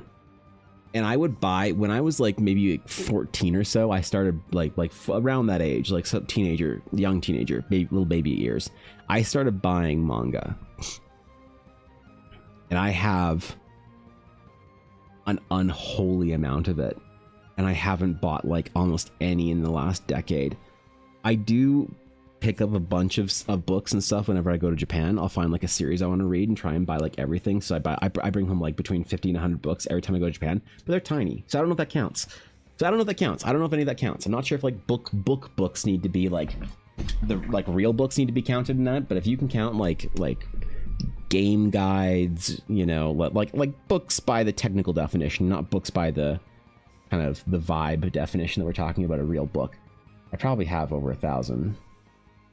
but I don't know. Again, I'm not sure people would consider an art book, a D&D book, a graphic novel, any of those things like books or whatever. A lot of things we're working out regarding shipping. Yeah, we're hoping things don't just crash and A lot burn of though. the books are from years and years of collecting but not reading them. Oh really? Now that I'm older and getting Pile back into of creative shame? things and wanting to write my own, Pile of I am shame. planning on reading more of them now to clear out the room too. Fuck yeah. Let's go, man. What do you wait, are you gonna keep all of them when you're done then? Because if they're books that I want to read like one time, like informative kind of books on a topic, I will read it and then either give it away or throw it away.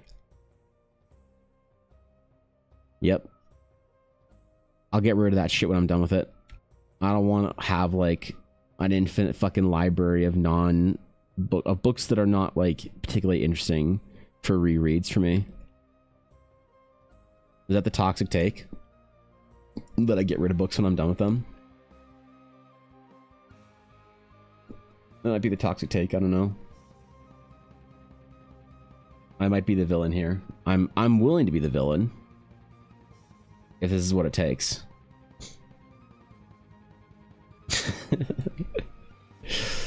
Yeah, I don't know, man. I don't want to like... I feel really tied down by the things that I own, you know? I was a collector for so long in my life, a collector of shit, of things, of crap. Whatever, man. You know? God, no. I plan to donate ones with good rep to the library to ensure as many people can read it, especially books I won't reread or DNF. You can donate to the library, really? And the rest I keep. Red heart emoji. I didn't know you could donate to the library. I know they like took books or whatever like that. Interesting. Okay. I never tried to. I've like donated books to like, I don't know. There's like something that Ella donates our old books to that we don't want to give away to people or that we can't give away to people. But I don't know. You can just like go to the library and be like, yo, here's a book or whatever. Because the books that I read, I don't like trash them or whatever. They look like almost brand new when I'm done reading them. So try audiobooks, library, e-reader books first. Read though. I'll buy a copy if I think it's good enough to read again or gift or share with others. Storage is finite. Yeah, you know, like anyone else ever have this like kind of romantic notion of just getting rid of everything you own, going to a completely different place and living an entirely minimal life? No, just me. Got it. Cool.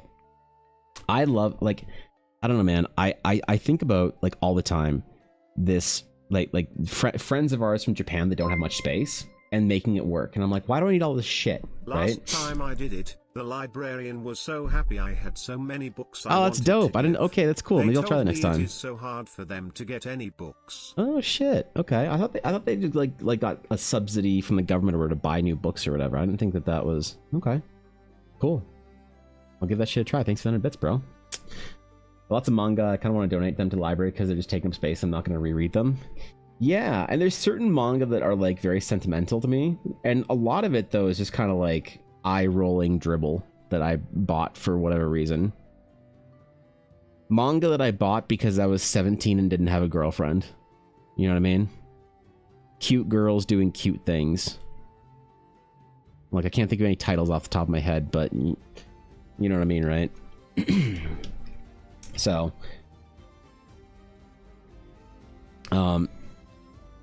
yeah, I still want to have so much shit, man. I find that I can focus a lot better when I'm like living more sparsely or whatever. I want to have more focus on the things that I own. I want to be tied down. I want to be able to move if I really want to or have to or whatever. Right by the train for the easy access to 2 hospitals running the woods was no longer viable. Well, really depends on the library location. CPL does have a big budget, or does have a budget, and maybe more selective in what they take. The little free libraries are also a thing. Yeah, like, yeah. I see those little community libraries sometimes, right? Where you can go, like, take a book, leave a book from the little, like, I don't know, little house things you'll build in their front porch or whatever. only want to keep my CCS mangas, but most of my mangas in Chinese, so yeah, probably not. Well, I mean, maybe one of the places downtown?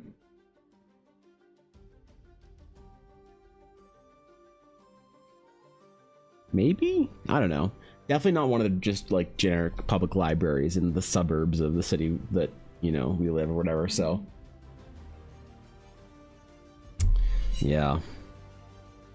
You start reading books in English, okay? Like the way manga was supposed to be read, Koi. Yeah, how about that? Weeb. Pfft. Reading manga in Chinese. What, do you think you're cool?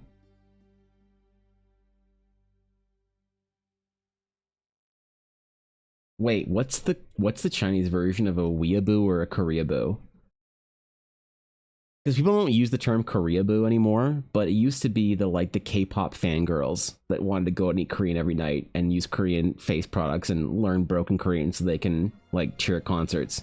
There's got to be a version of that for China, right? The weeaboo and the koreaboo. These used to mean something. These used to be offensive terms before people just like took it as a rallying cry. Yeah, I love my weeb games. You know, and then you occasionally get somebody on the internet that's just like, wow, that's such an insult. Maybe 15 years ago, boomer. There's gotta be one for that, right? Lending libraries, they're neat, but I wish more people would contribute. Too many people take or abuse them, so other people are discouraged from using them too.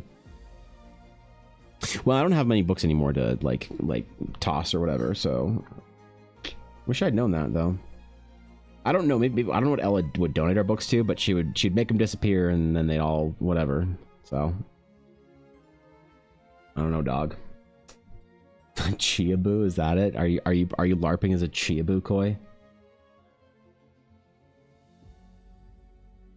Is that it? Okay. I mean, I could Google this actually.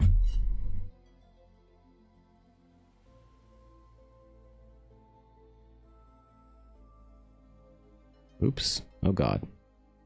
Oh god. Okay.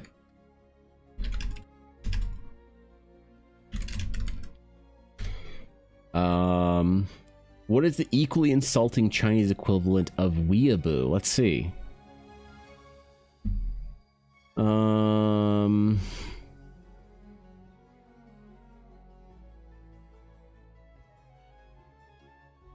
Doesn't seem like there is one. Damn, bro.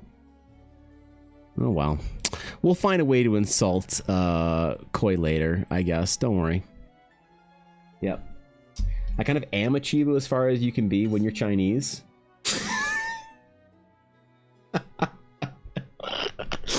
Yeah, that's right. God, you're such a wannabe. Holy shit. God, Koi, you wish you were Chinese so bad some days.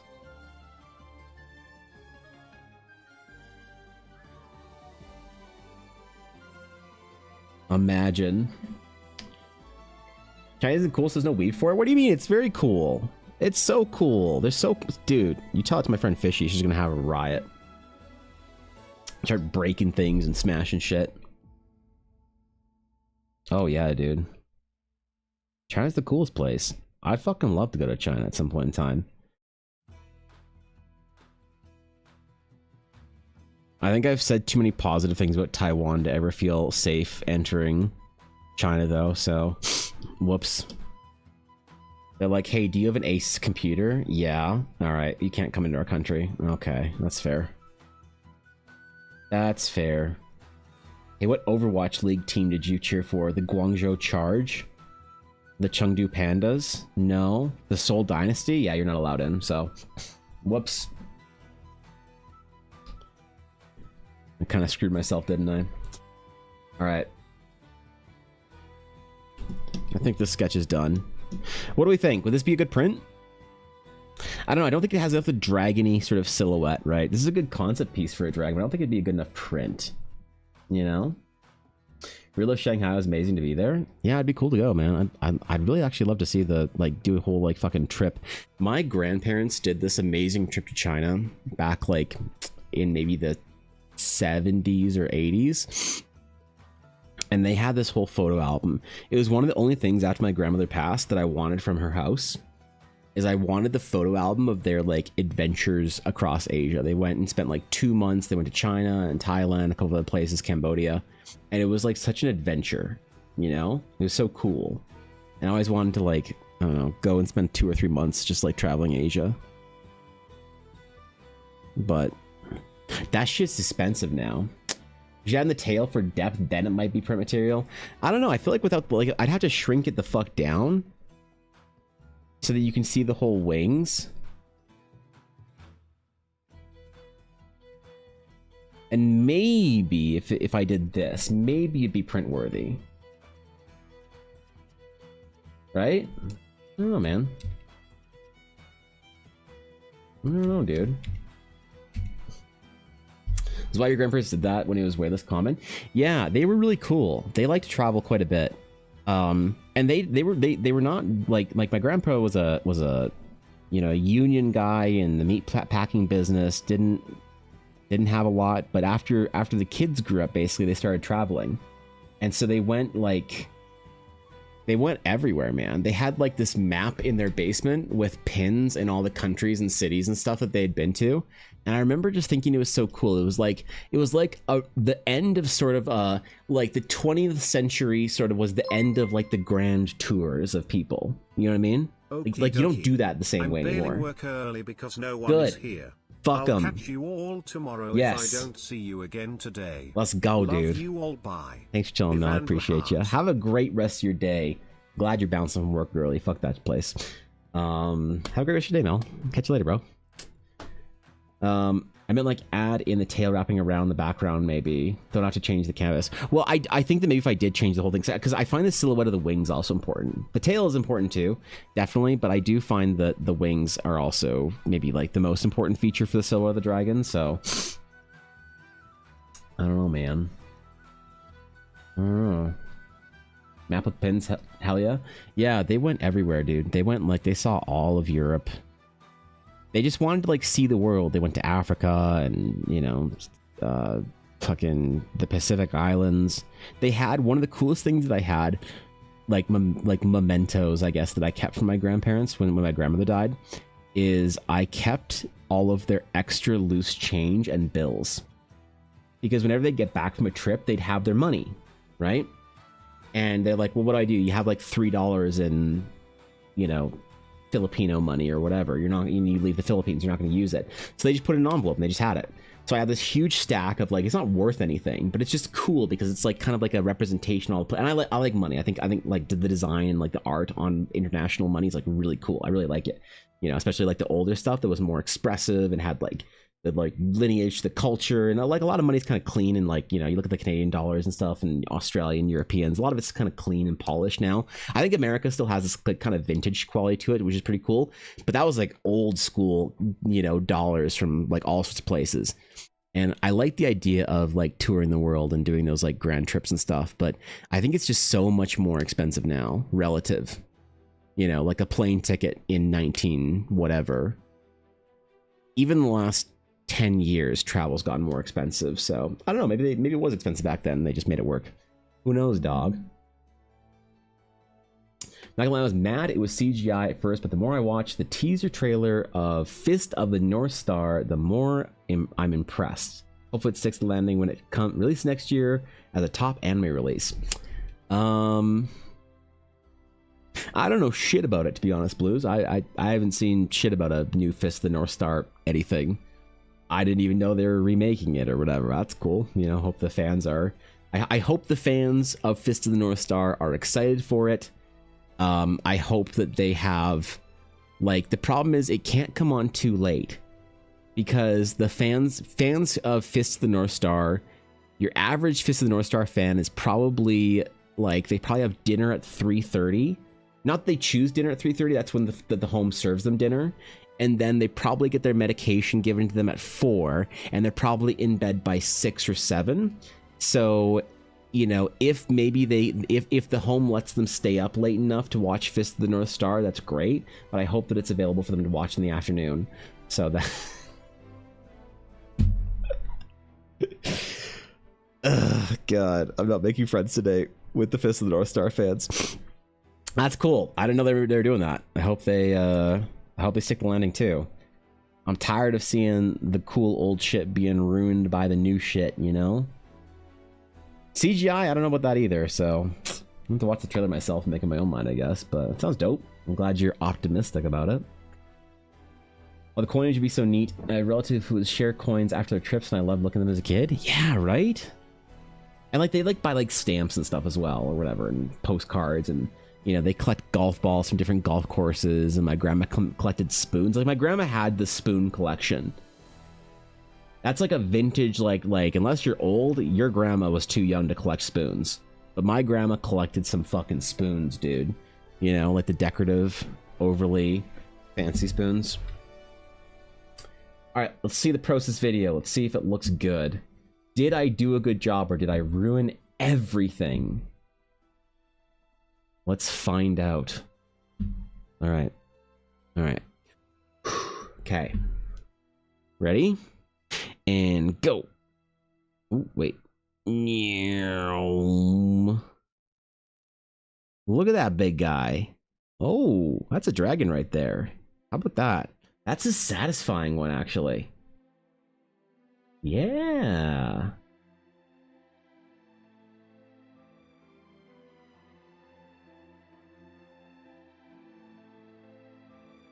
I like the way, dude, I like the way that the anatomy kind of comes together like that. You see the little like facets and like curves and whatever. Just kind of constructing. That's cool, actually. Whoa. That's going to be a good, man, I wonder if these kind of like smaller sketches would be good videos. Huh. Well, this is not available as a print, so get bent.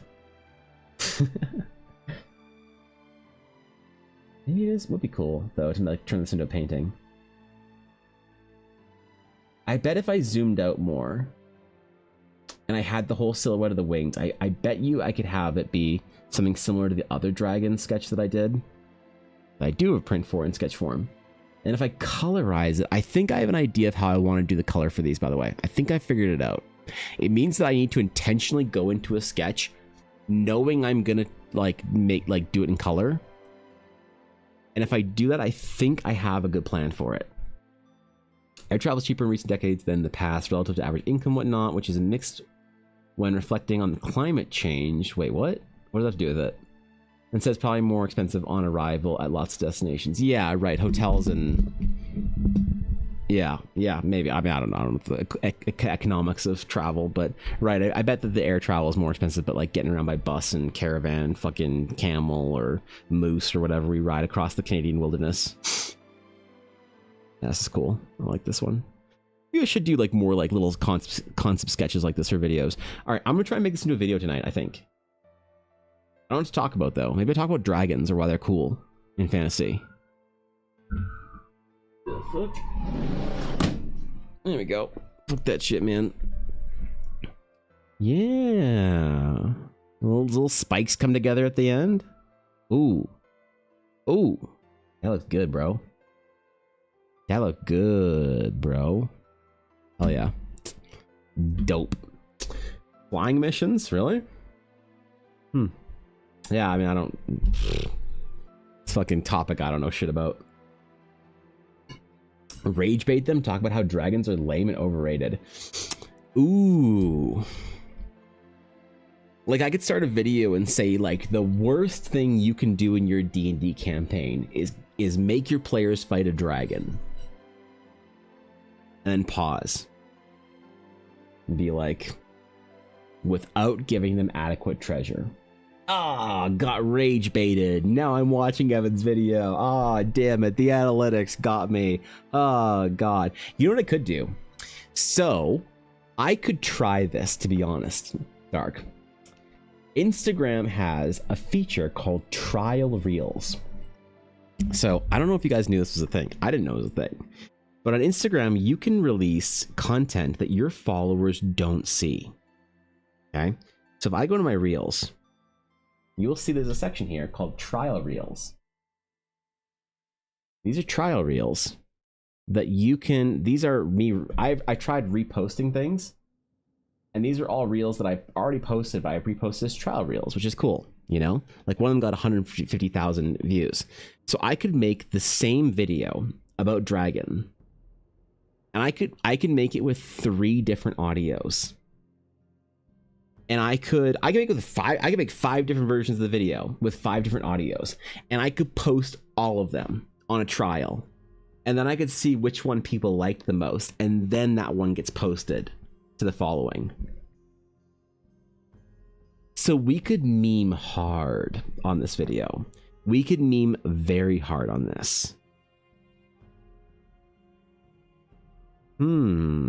If only I had my scam music playing. No, it is good to be able to test stuff though, I suppose. Some people use like TikTok as a feature for that. I know there are some people that have talked about this. They will post like 5 different pieces of the same content to TikTok. The one that performs the best, they'll post to YouTube and places they actually care about. So, you know, interesting or whatever. But there's literally a feature built into Instagram to do that. So I could legitimately and actually trial it. That's not a bad idea. All right, let's do another one with more of a silhouette to it. Ooh, what the hell? What the? Photoshop? Hello? I think I need to restart Photoshop. The fuck was that, dude? Farm those views? I don't think I'm farming anything. Shit, man. Okay, hold on. Let's see if Photoshop just smashed and broke and crashed upon the glacier of inadequacy.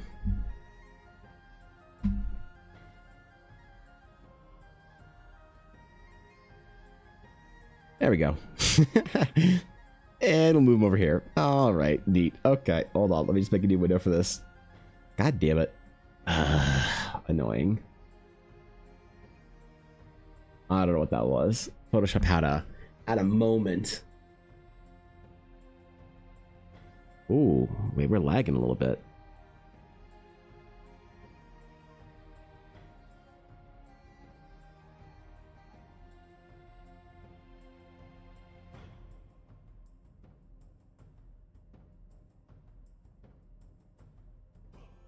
Okay, good enough. All right, we're memeing hard or hardly memeing. We're hardly memeing as far as the art goes, but memeing very hard as far as the daggerons go. Let's try another one here. Let's try more of a silhouette of the dragon. Dragons flying are kind of fun. Like I want to do this piece at some point in time. Maybe we'll just like sketch it out a little bit. I'll sketch out this idea of a thing I've had in the back of my brain for a while. Lightly sketch it out and see if it looks good. Visitors, how exciting. Oh shit, Danny, you were streaming today? What? What? Danny, hello. Welcome back, bro. Yo, if you guys aren't following the Duchess herself, Danny, please go follow Danny. It's a good time over there. I am a fan. All right. And welcome everybody from Danny's stream. Hello guys, good to have you. Wait, what were y'all doing today on stream? Wait, what? What were y'all getting up to? What kind of nonsense were you doing? Hello, welcome in though. Wait, why is it a cake raid? Hold on. Certainly we weren't baking. And certainly it's just the finer things in life that Danny likes. Welcome in, guys. Good to have you. We're still drawing big, muscly armed daggerons, so we're just trying a new one here. We finished one. We're gonna finish another, hopefully. I'm gonna see if I can not screw this one up. Like we screwed up the last one.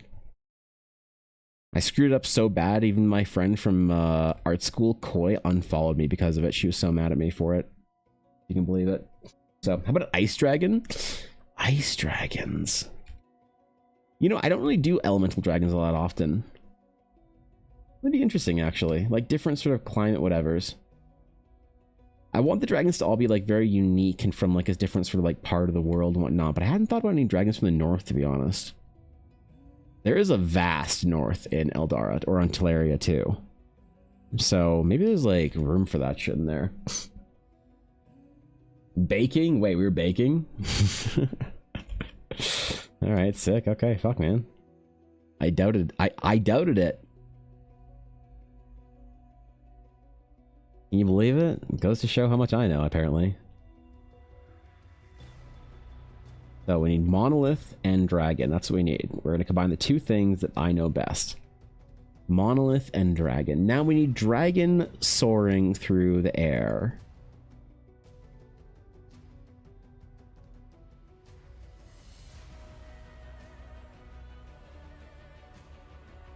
How would dragon have arms together? Kind of like that, I guess. If dragon was trying to be super slick and...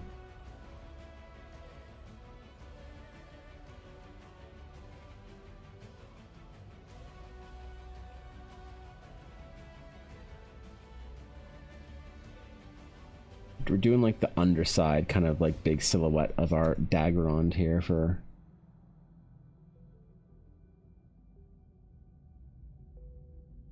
We're gonna do like a couple of dragons, maybe. I'm gonna think about these. Maybe we just do just one, to be honest. And then highlight it with, like burbs and stuff and other flying creatures.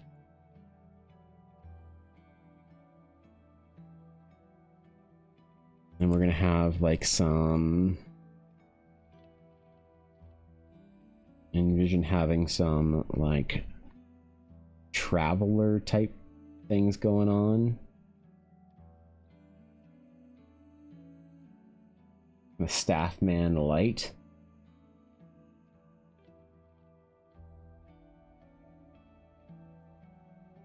Type figures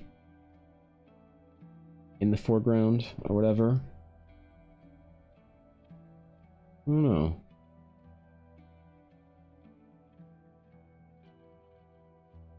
Some whipping cloaks and whatnot.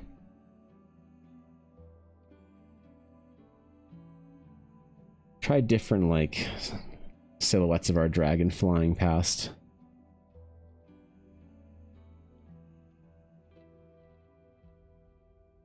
We want them kind of like flying low through the canyon type thing. Not like flying high above the mountains, like flying really close. There's one of the memes, hard stance that you can have, that you can't have elemental dragons. That's a great idea. I could just say what I think about metallic dragons and then watch the internet like light ablaze on my Instagram.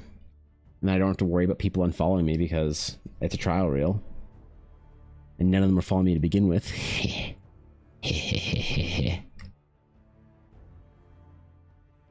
I think though for a piece like this, to be honest, I think to really emphasize it, I think it needs to be I think it needs to be landscape.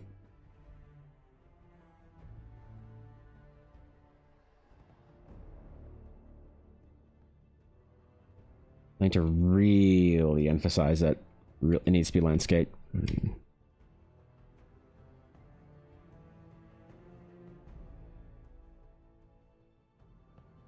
So we get that nice long... Oops. That was the brush. That's because I'm already selecting things. All right.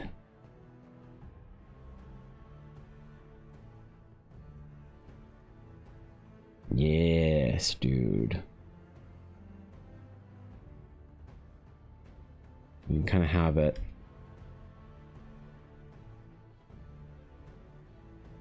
from the back.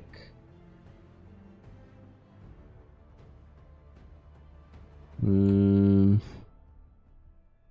know. Like the problem is, I think dragons look really good when they're sort of flying at something or like on an angle or whatever. They don't look as good when they're flying like across the plane.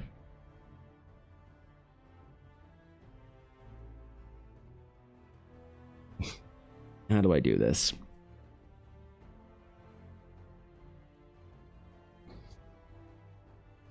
Maybe more like coming at our...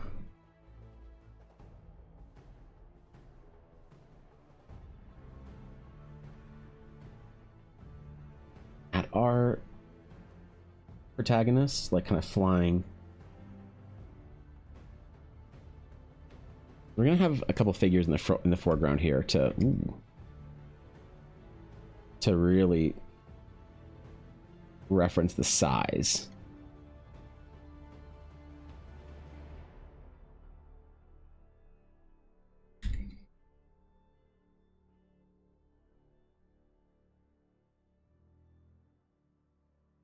I'm gonna have them kind of like whooshing past. A lot of there being a lot of like directionality here. And we could have also then, if we're changing the angle, then we could have other dragons kind of coming through as if they're all flying by. Ooh, but actually, hold on. That kind of fucks with Eldara lore, doesn't it? Because the dragons don't really interact all that much in the old lore. Ooh, how much do we care about a cool art piece versus a lore accurate piece? They're plain, are they? Wait, what? On an angle, like dragon is making a turn around the mountains. Yeah, you know, it's got that kind of like that weight and that gravity, just like pushing it as it's kind of like resisting against the air. Like, there's a cool sort of thing if you've ever seen like fighter jets or birds flying, and they have like their wings like on a super aggressive angle, and they have like their, you know, like a bird changing direction really aggressively has this really cool kind of swoop to it. That kind of way more sort of dynamic flight look or whatever. The occasional dragon meeting where they meet up every 100 to 500 years to discuss changes in the world. Yeah, the problem is though, if you draw like so the theory of like, do dragons ever come into contact with each other? Of course they do. But what I've found is that if you kind of create art of events or things, people think they're a lot more common. Sorry, Evan. You know? Nice dragon, hello. by the What's way. up, bro? What's going, Tari? Ella. Yes. Are you listening No. downstairs? Are you going to be She's at away. Strathmore Friday evening or just Saturday Yes. and Sunday? What? Need to buy my ticket. Friday evening? Is Strathmore a 3-day event? If Strathmore is a 3-day event, I believe, yeah, you have to be there the whole time, right? First of all, thank you for the sub, Atari. I appreciate it. You know, that's a lot, bro, for 37 months. But Strathmore, I think that we have to be there for all of them. So, yeah, it is a 3-day event. So we should be there for the entire thing. I don't think I'll be there on the Sunday. I will likely not be there on the Sunday, I think. Wait, the Sunday or the Saturday? I gotta ask Ella. Ella told me when I'm gonna be there. She already told me when I need to be at the Ren Fair, so we'll figure that shit out. But thanks for the resub, man. I really appreciate it. Friday's 4 to 9.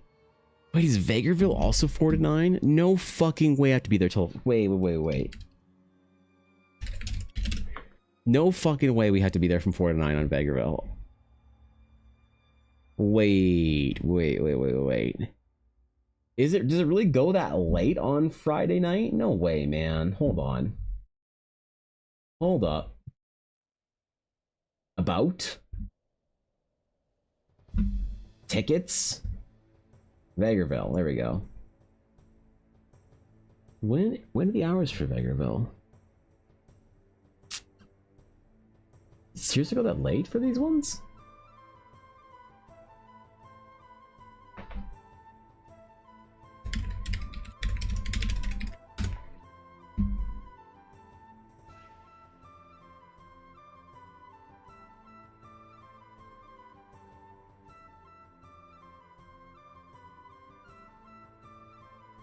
4 to 9, 10 to 6, 10 to 6. Oh, that's a mistake. Ooh. Okay, I mean, sure. I can see the Friday one, maybe 4 to 9 makes sense on the Friday. I can see 10 to 6 on Saturday, but nobody is out till 6 on Sunday. This is the thing that conventions do that I've noticed, that some of them do this shit. They'll go late on a Sunday. People are pieced the fuck out by like 3:30 on Sundays at events. They are gone. They are home in bed, ready for Tuesday by 3 p.m. on a Sunday.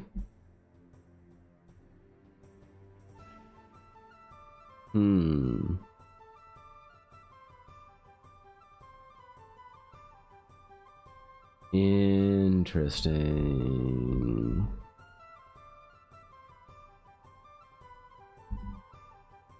Well, okay, man. I guess, right? Is Strathmore the same one?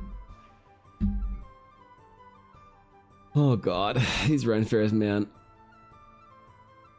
These fucking Ren fairs. There's so much. They're so extra. Okay, wait, dragons. No, I don't have to worry about Ren Fair till at least the weekend. Well, that's the reason, like, going till 6, though, that's the reason why I won't be home on Monday. Is because Ella and I are not driving home on Sunday night. We are not doing it. The event ends at 6, and then we have to pack up. And so we probably wouldn't leave Ren Fair till 7. And then it's a 5 to 6 hour drive for us.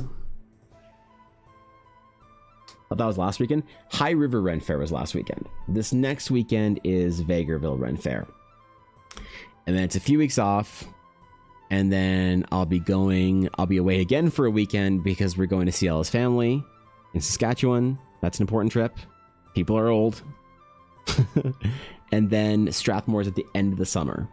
And then after that is Edmonton Expo. And then I'm not leaving my fucking house until April of next year. Okay? After Edmonton Expo weekend, okay, which will be the debut of Dragon Prince Extraordinaire.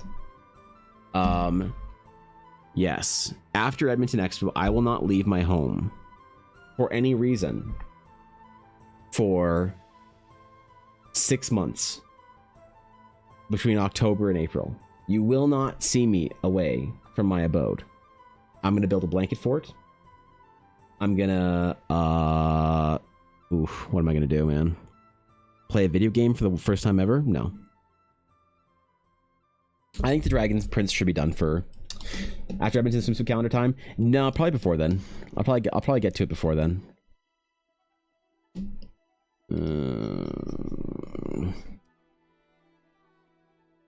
have them kind of changing.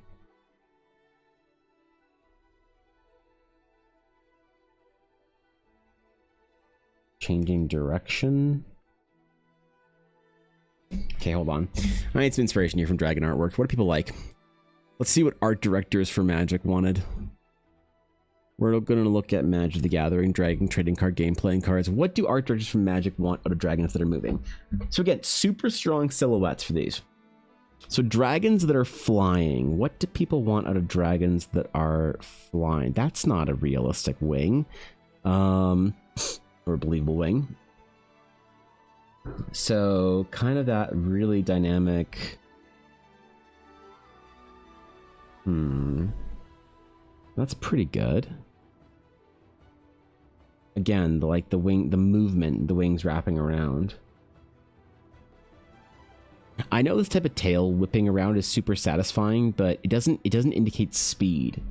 So the more dynamic the pose, in some ways, the less implication of speed there is. That's really cool. I don't know what the fuck that is. That ain't a dragon, but that's cool. Dragon sitting on rocks. Why does this dragon remind me of my dog? So this is similar to what I was kind of looking for, but this is more about the character, the figure in the front, than it is about the dragon. Also, get those antlers off my fucking dragon, dude. Antlers are intimidating. Fuck out of here with that. I don't know what the fuck this bulldog ass looking little fat dragon is, but I like him. Again, that really sort of like open kind of silhouette. This is cool. One on the left here. Looks very kaiju-like in its proportions. I wonder what dragon it is. What else do we have for dragons that are flying? Like this is perfect. This is fucking perfect. This is super lovely. You get a mixture of that kind of like speed with yeah. This would be the yep. Even this one's like not bad, but not exactly what we want here. We need references for studies for silhouettes. This even like this black dragon, not the greatest, I don't think. Like it's like a similar type thing, but not what I want here. Super dynamic again. That's cloth and Dreamoka. Oh, these like actual magic cards? Yeah, I didn't know you knew. Fuck, man. I should be asking when you're gonna be there, but that would suggest favoritism, so I'll just ask Ella. I should be there. The only I probably won't be there Friday, but there's a good chance I'll be there Saturday and also Sunday. I gotta ask Ella when she wants me there. The arch to the back does help, yeah. It's beard growing time afterwards, yeah. You also need to remind me in the winter, Sabine, that I gotta grow my beard out. The babiest of dragon. I love that. That's beautiful. That's a great baby dragon. I find that dragon whelps are super hard to do. I like that one.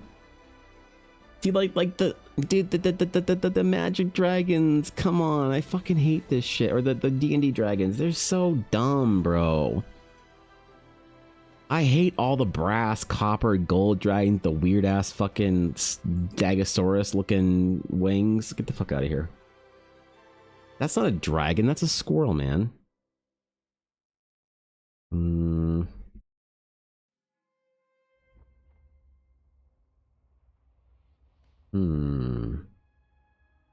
This Shivan dragon's great, actually. It's not as quite as dynamic as I would want, but great silhouetting. Very much what I would call the angel silhouette. One problem with the Shivan dragon, he has in fact a elbow spine. Wings don't have elbow spines on them. Never ever put an elbow spine on your dragon. Ever. I'll be waiting. I'll be watching. Put an elbow spine on your dragon, I'm done with your shit. Or like this, I think this is a newer art of Dergaz.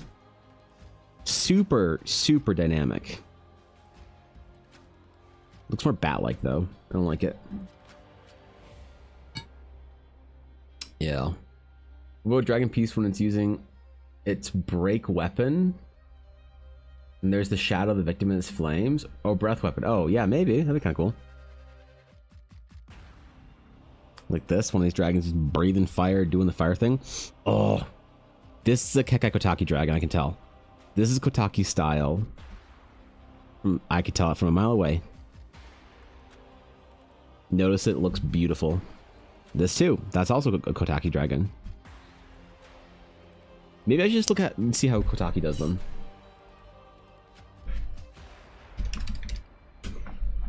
Let's look at his website, his portfolio. So, this is the greatest artist of our generation. One of them anyway. Dragons. So we got a dragon doing a little crawly boy thing. We got a spirit dragon in the library. That's a really cool piece, a really cool visual. His tail going through the bookshelves here. His arm coming through the bookshelf as well. Like diffusing in the mist. Fuck, man.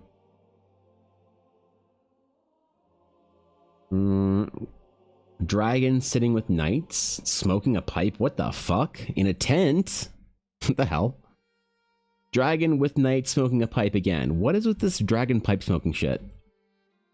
Okay, dragon with a knife. Does he smoke a pipe? Nope. Okay, we're 2-1 with pipe smoking dragons right now. With knights. Gallery. Let's do freelance. See what he's doing for freelance. Because it'll be where Magic the Gathering stuff is. Yeah, but Evan. Yes, Evan, it's me. Evan, Hi. Hello. Why do you think that brass dragons are best dragons, Kappa? We're not going to survive the end of the stream. I'm gonna rip my fucking monitor out and throw it out the window. Thanks for the bits, Dark. Appreciate that. Not really dragon, more like probably Tarrasque or some shit. Not a dragon either. That's a dragonborn, maybe? That's a great way to do dragonborn. Fuck the dragonborn that don't look like dragons. So that's a beautiful dragon. But again, not the... Man, I really think the silhouette's important for the dragon. I really, really do.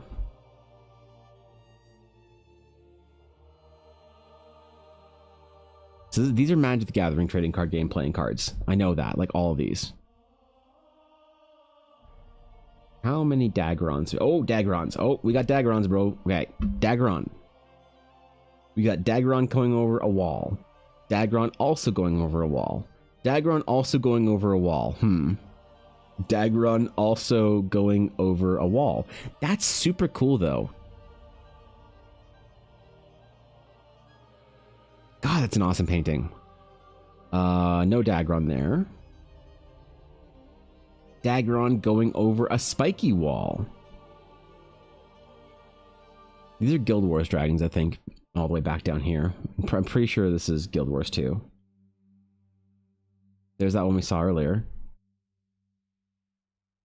And, okay, so no dragons in flight, really. Maybe some of the personal pieces? Let's see, man. Let's see what we got here.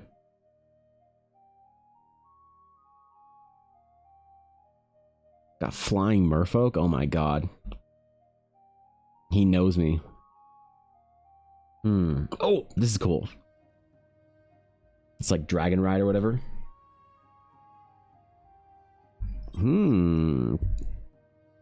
Not a lot of pieces of dragons flying. It's just, maybe it's just too hard to like really properly articulate a good dragon flying.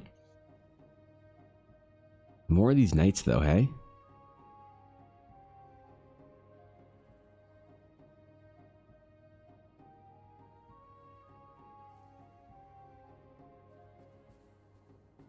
Ink sketches.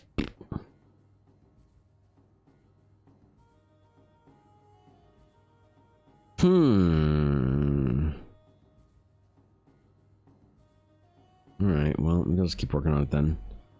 I found myself inspirationless. Is this Dark Souls fan art? Aren't these Dark Souls characters or Elden Ring characters or some shit? Isn't this a fight? Like a boss fight? With the fat guy and the small skinny guy? I'm pretty sure that's a Dark Souls fight. I could be wrong though. Maybe it's inspired off of Dark Souls. Dark Souls 1? Oh, okay. Ha! I knew the reference to the thing.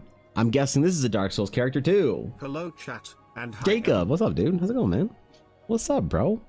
It's going well. It's chilling. How exciting. Yo, dude. Daily Anika, thanks for the raid. Hello. Welcome in, my friends. Welcome in. Yo, how was stream? What'd you guys do today? Tell me your tales. We're talking about dragons today. Evan, yes, I that's have me. to get ready for work. Okay. Big yes. Sam. Have Hope fun, you bro. Have good rest of your stream. Dude, thank you, Azalea, for the bits today. I appreciate it. Take care. We'll see you later. Yes, welcome in, Anika. How's it going? Good to see you. We're doing dragon art today, so we did a couple sketches. We did some little dragon boys, but I'm taking inspiration from one of my favorite artists to see how he articulates dragons in motion. We're just taking a brief interlude for that. But yo, guys, go drop a follow for Anika. Go say what's up. Go say what's up, dude. Yeah, he's too old. I think we have to look at the Magic the Gathering stuff. Well, I don't know. Guild Wars had dragons, didn't it? Like big ones? Oh no, that's Guild Wars 1. There we go. Guild Wars 2. Okay. This is where we're going to find our dragons, right? It's your birthday? Oh shit, that's right. Happy birthday, bro. Hope you had a good day, man. We did diamond painting. What? Wait, like painting of a diamond or painting with diamond? I'm so confused. Wait, tell me more. I'm intrigued. Yeah, but we trust you to truly capture the grandeur and mystique of the best kind of dragon. Don't do it. The dragon that captures Don't say all our it. hearts. The dragon that saves you in your Don't dreams. say it. The best dragon, the platinum dragon Kappa. God damn it. Wait, that's not a brass dragon. Okay, never mind. I thought this was gonna be about brass or aluminum or whatever dragons. Things are a bit dark. I appreciate that. One of the more traditional looking dragons from Monster Hunter would be a good references. Ooh, yeah. Like I love something like this. Like to me, this is like Dragon Silhouette 101. Maybe I should do a dragon piece like this, where it's got its full wings spread, you know, on the rocky landscape. Kotaki does this thing where he likes putting birds for scale around everything, and it never looks bad, so I'm never mad about it. Is that a dragon? That's a dragon. What the fuck is happening with that dragon? Okay, never mind. Whoa, jeez, bro. I didn't play much of Guild Wars 2, so I don't know shit about this. Similar, like, silhouetting kind of thing, right? Today, but I missed my meme bits yesterday. Oh, Fox, damn. To think you would miss throwing bits with some troll nonsense at me. God, if only you could save more bits. Thanks to bits, Fox. I appreciate it, dude. Thanks, man. Dime painting is creating pictures with little sticky colored pearls. Oh shit, that sounds rad, dude. Well, fuck, man. I gotta catch the VOD then. Holy shit, that's actually really interesting. I'm intrigued now. I'm intrigued. So now you get double today. God damn it. Thank you, Fox, for the bits. I appreciate it. Thanks, bro. Yeah. Thank you, I guess. And the shit talking. Well, damn, bro. Guys, go follow. Give Anika a follow, man. Seriously, that sounds actually really cool. See, this is kind of cool too. Like, I like dragons sort of perched as well. Very few painters, I think, handle light as effortlessly as Kotaki does. This comes from him working. He learned how to paint using grayscale. And I don't recommend it for painters, but if you're at Kotaki's level, then you can definitely do that. That's not a dragon, that's a sliver. I've played Magic before. That's not a dragon, that's a bear with 4 arms? 3 arms? Okay. Yeah, maybe I try something like this. Something more like kind of the silhouette with the dragon perched. Looking up, kind of like the piece I like from Jamie Jones, the Scion of the Dragon, or no, the Dragon itself. It's not just Scion, it's the actual Dragon, right? And like, I like Kotaki's work so much, I have this piece up, it's above my desk, this one right here, and it's probably, what, 6 feet across? It's not a painting, it's a wall vinyl or print. It's a wall vinyl, so it sticks to the wall. I'm afraid of ripping it off, I'm afraid it'll shred the wall with it, but I think it'll be fine. I've had it for years. I had it back at my dad's place and I moved it here. And I bought it when Guild Wars 2 first came out because Kotaki was a big inspiration for me to learn how to actually paint. I'd kill for them to do wall vinyls again. They're really dope. Maybe I should do one to get actual large format EBA art done. Hold on, how much is that? Wait.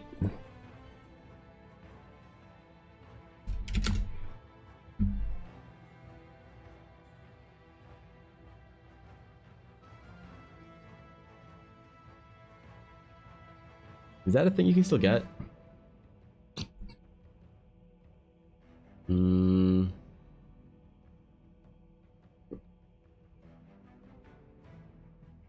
Removable wall decals.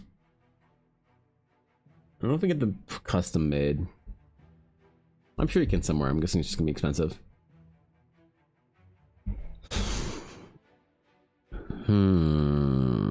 I also really love the way that Kotaki does armor. He has this like sense of organic armor that, like, I don't know, man. It's like God. Like, look at the blending of shapes in here. The like really chill brushstrokes that still like properly communicate like form and material. When people say that like I do too much armor and cloth mixed, I think it comes from, in some ways, from learning a lot about character design from Kotaki. But as far as the dragons go, I'm not seeing too many like flying ones or things that we can really reference or use. Shit. He also has this bulkiness to his art that's really correct, you know? Although we all know that the Right? brass dragon is almost equivalent to No! second place in Stop it. terms of dragon rankings, Kappa. Stop it. We're not doing any brass. Oh, wait, flying dragon. Wait. Through Dark's trolling, we struck something interesting. Thanks, 100 bits, Dark. Interesting. Okay, that's kind of cool. Guys, what would you want a wall vinyl of, Fox? Where do you even get custom wall vinyls made? Custom wall vinyl.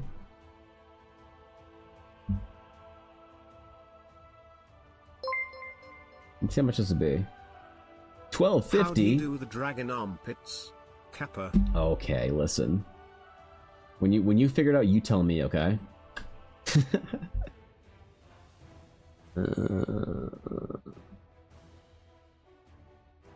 Yeah, I mean, wait, where do you even get this from? Landscape, custom sizes. The custom size, we're gonna do 72 inches by 54 inches. Let's try this. $100? Oh god, this would be way too much.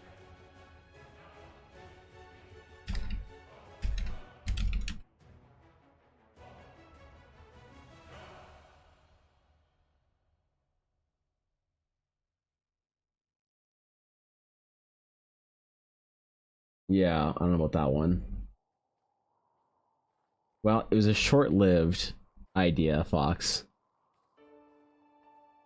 We had it for just a minute.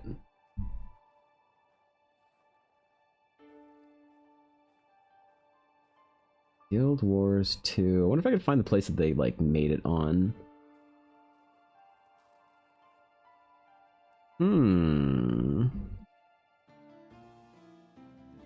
A monk,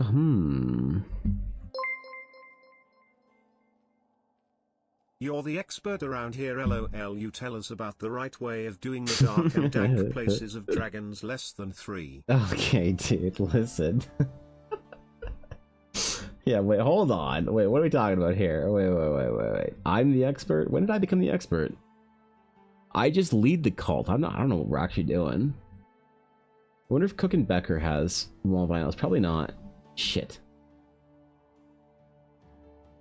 Probably not, unfortunately. I think they don't do wall vinyls anymore. They just do fine art prints. Ugh. Could you imagine making fine art? Giclée prints? Notebooks and vinyl. Ooh, hold on. Damn it, by vinyl they meant vinyl as in records, not vinyl as in wall vinyl. Damn it. I got so excited here. Shit.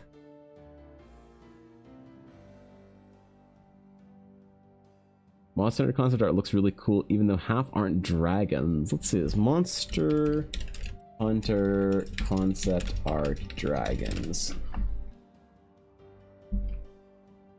I imagine most of it's actual just sort of like design concept, right? And not like, yeah.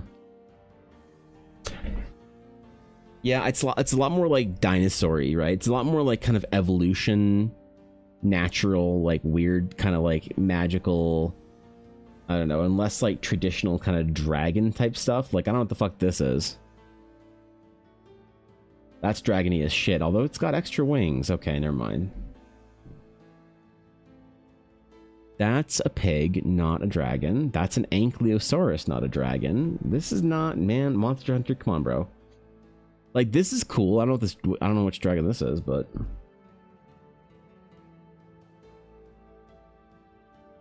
yeah, I think Monster Hunter is good for, like, definitely for, like, designing unique and different features for dragons, like the way they do faces and snouts and, like, horns and, you know, like, it's very fantastical.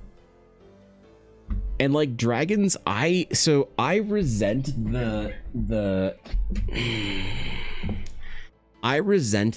like, the idea that one needs to simply reinvent dragons because dragons are, like, done the same way. Because I think that dragons are kind of in some ways a perfected form of storytelling. Visually.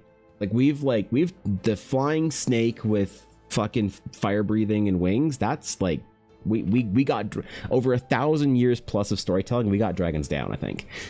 So I don't usually like a lot of the departures. Remember how I got so mad earlier about the dragon with like antlers like 20 minutes ago?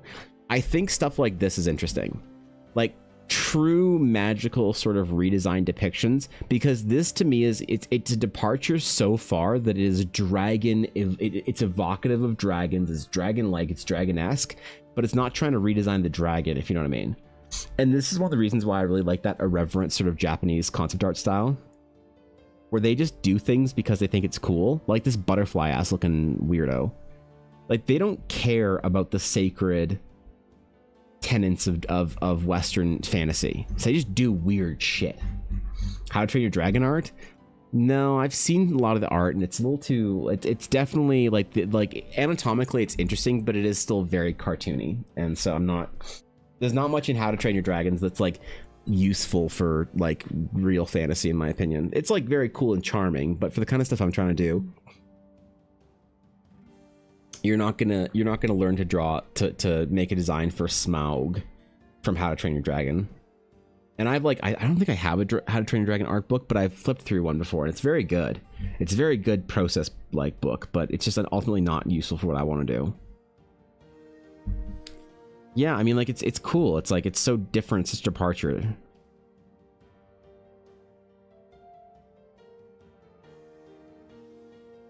I like these like way more than Final Fantasy dragons, or Final Fantasy 14 dragons. Sorry, Heavensward dragons. I don't know. Heavensward dragons. Yeah, they're a little too like. They're a little too long for me. You know, this is too long, man. Why is he so long and fat in the back? Bro, like, come on, man. Yeah, no, I'm remembering just how much I didn't like Final Fantasy 14 Dragons and Heavensward. Oh, God, the silhouette. This guy's cool. I remember that guy's name was, but like the majority of the dragons, I'll pass on. I'm good. They're not very like evocative of like the dragon concepts that I like. Oh well. Oh well. All right, we got one done though today, and kind of half of another. So, I need to go help Ella prep. Hey, so I'm not sure for this week where and what the hours are gonna look like. I know obviously I'm gonna be off on Friday because I'm gonna be at the fucking Ren Fair with Ella. That dragon has a lot of junk in that trunk. That's a kind way of putting it, Dark, and I appreciate it. So thanks for the bits, man. God, you guys sure too many bits today. You need to chill out, okay? You're gonna make me emotional, man. All right, I'm gonna probably be live tomorrow.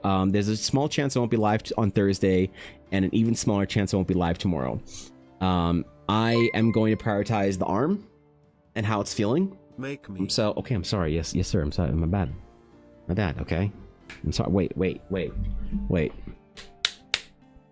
Don't fucking test me. I got the ruler. Okay. All right. That's what I thought. Okay, so hey, that's stream today, man. There we go. 3. Okay, dude. All right. Thanks for the bits, guys. Thanks for the raids. Thanks for the hanging out with me. Thanks for chilling. I had fun today. I had a good stream. I enjoyed it. I haven't done dragon art in a long time, so that's pretty cool. But yeah, I'll probably be live for the rest of the week as normal, you know. But there's a small chance it won't be live on Thursday, and even smaller chance it won't be live tomorrow. I'm just heads up. It's a bit of a weird week with having to go to Ren Fair and stuff. I don't know. It's a little weird and awkward having to travel. And then I won't be live on Monday either because I'm coming back from it. So, fuck, man. What are we all gonna do without our stream? Because remember, it's our. We made it to partner. We got 1,000 subs. We cheered 100 bits. That's the way streamers do it, remember?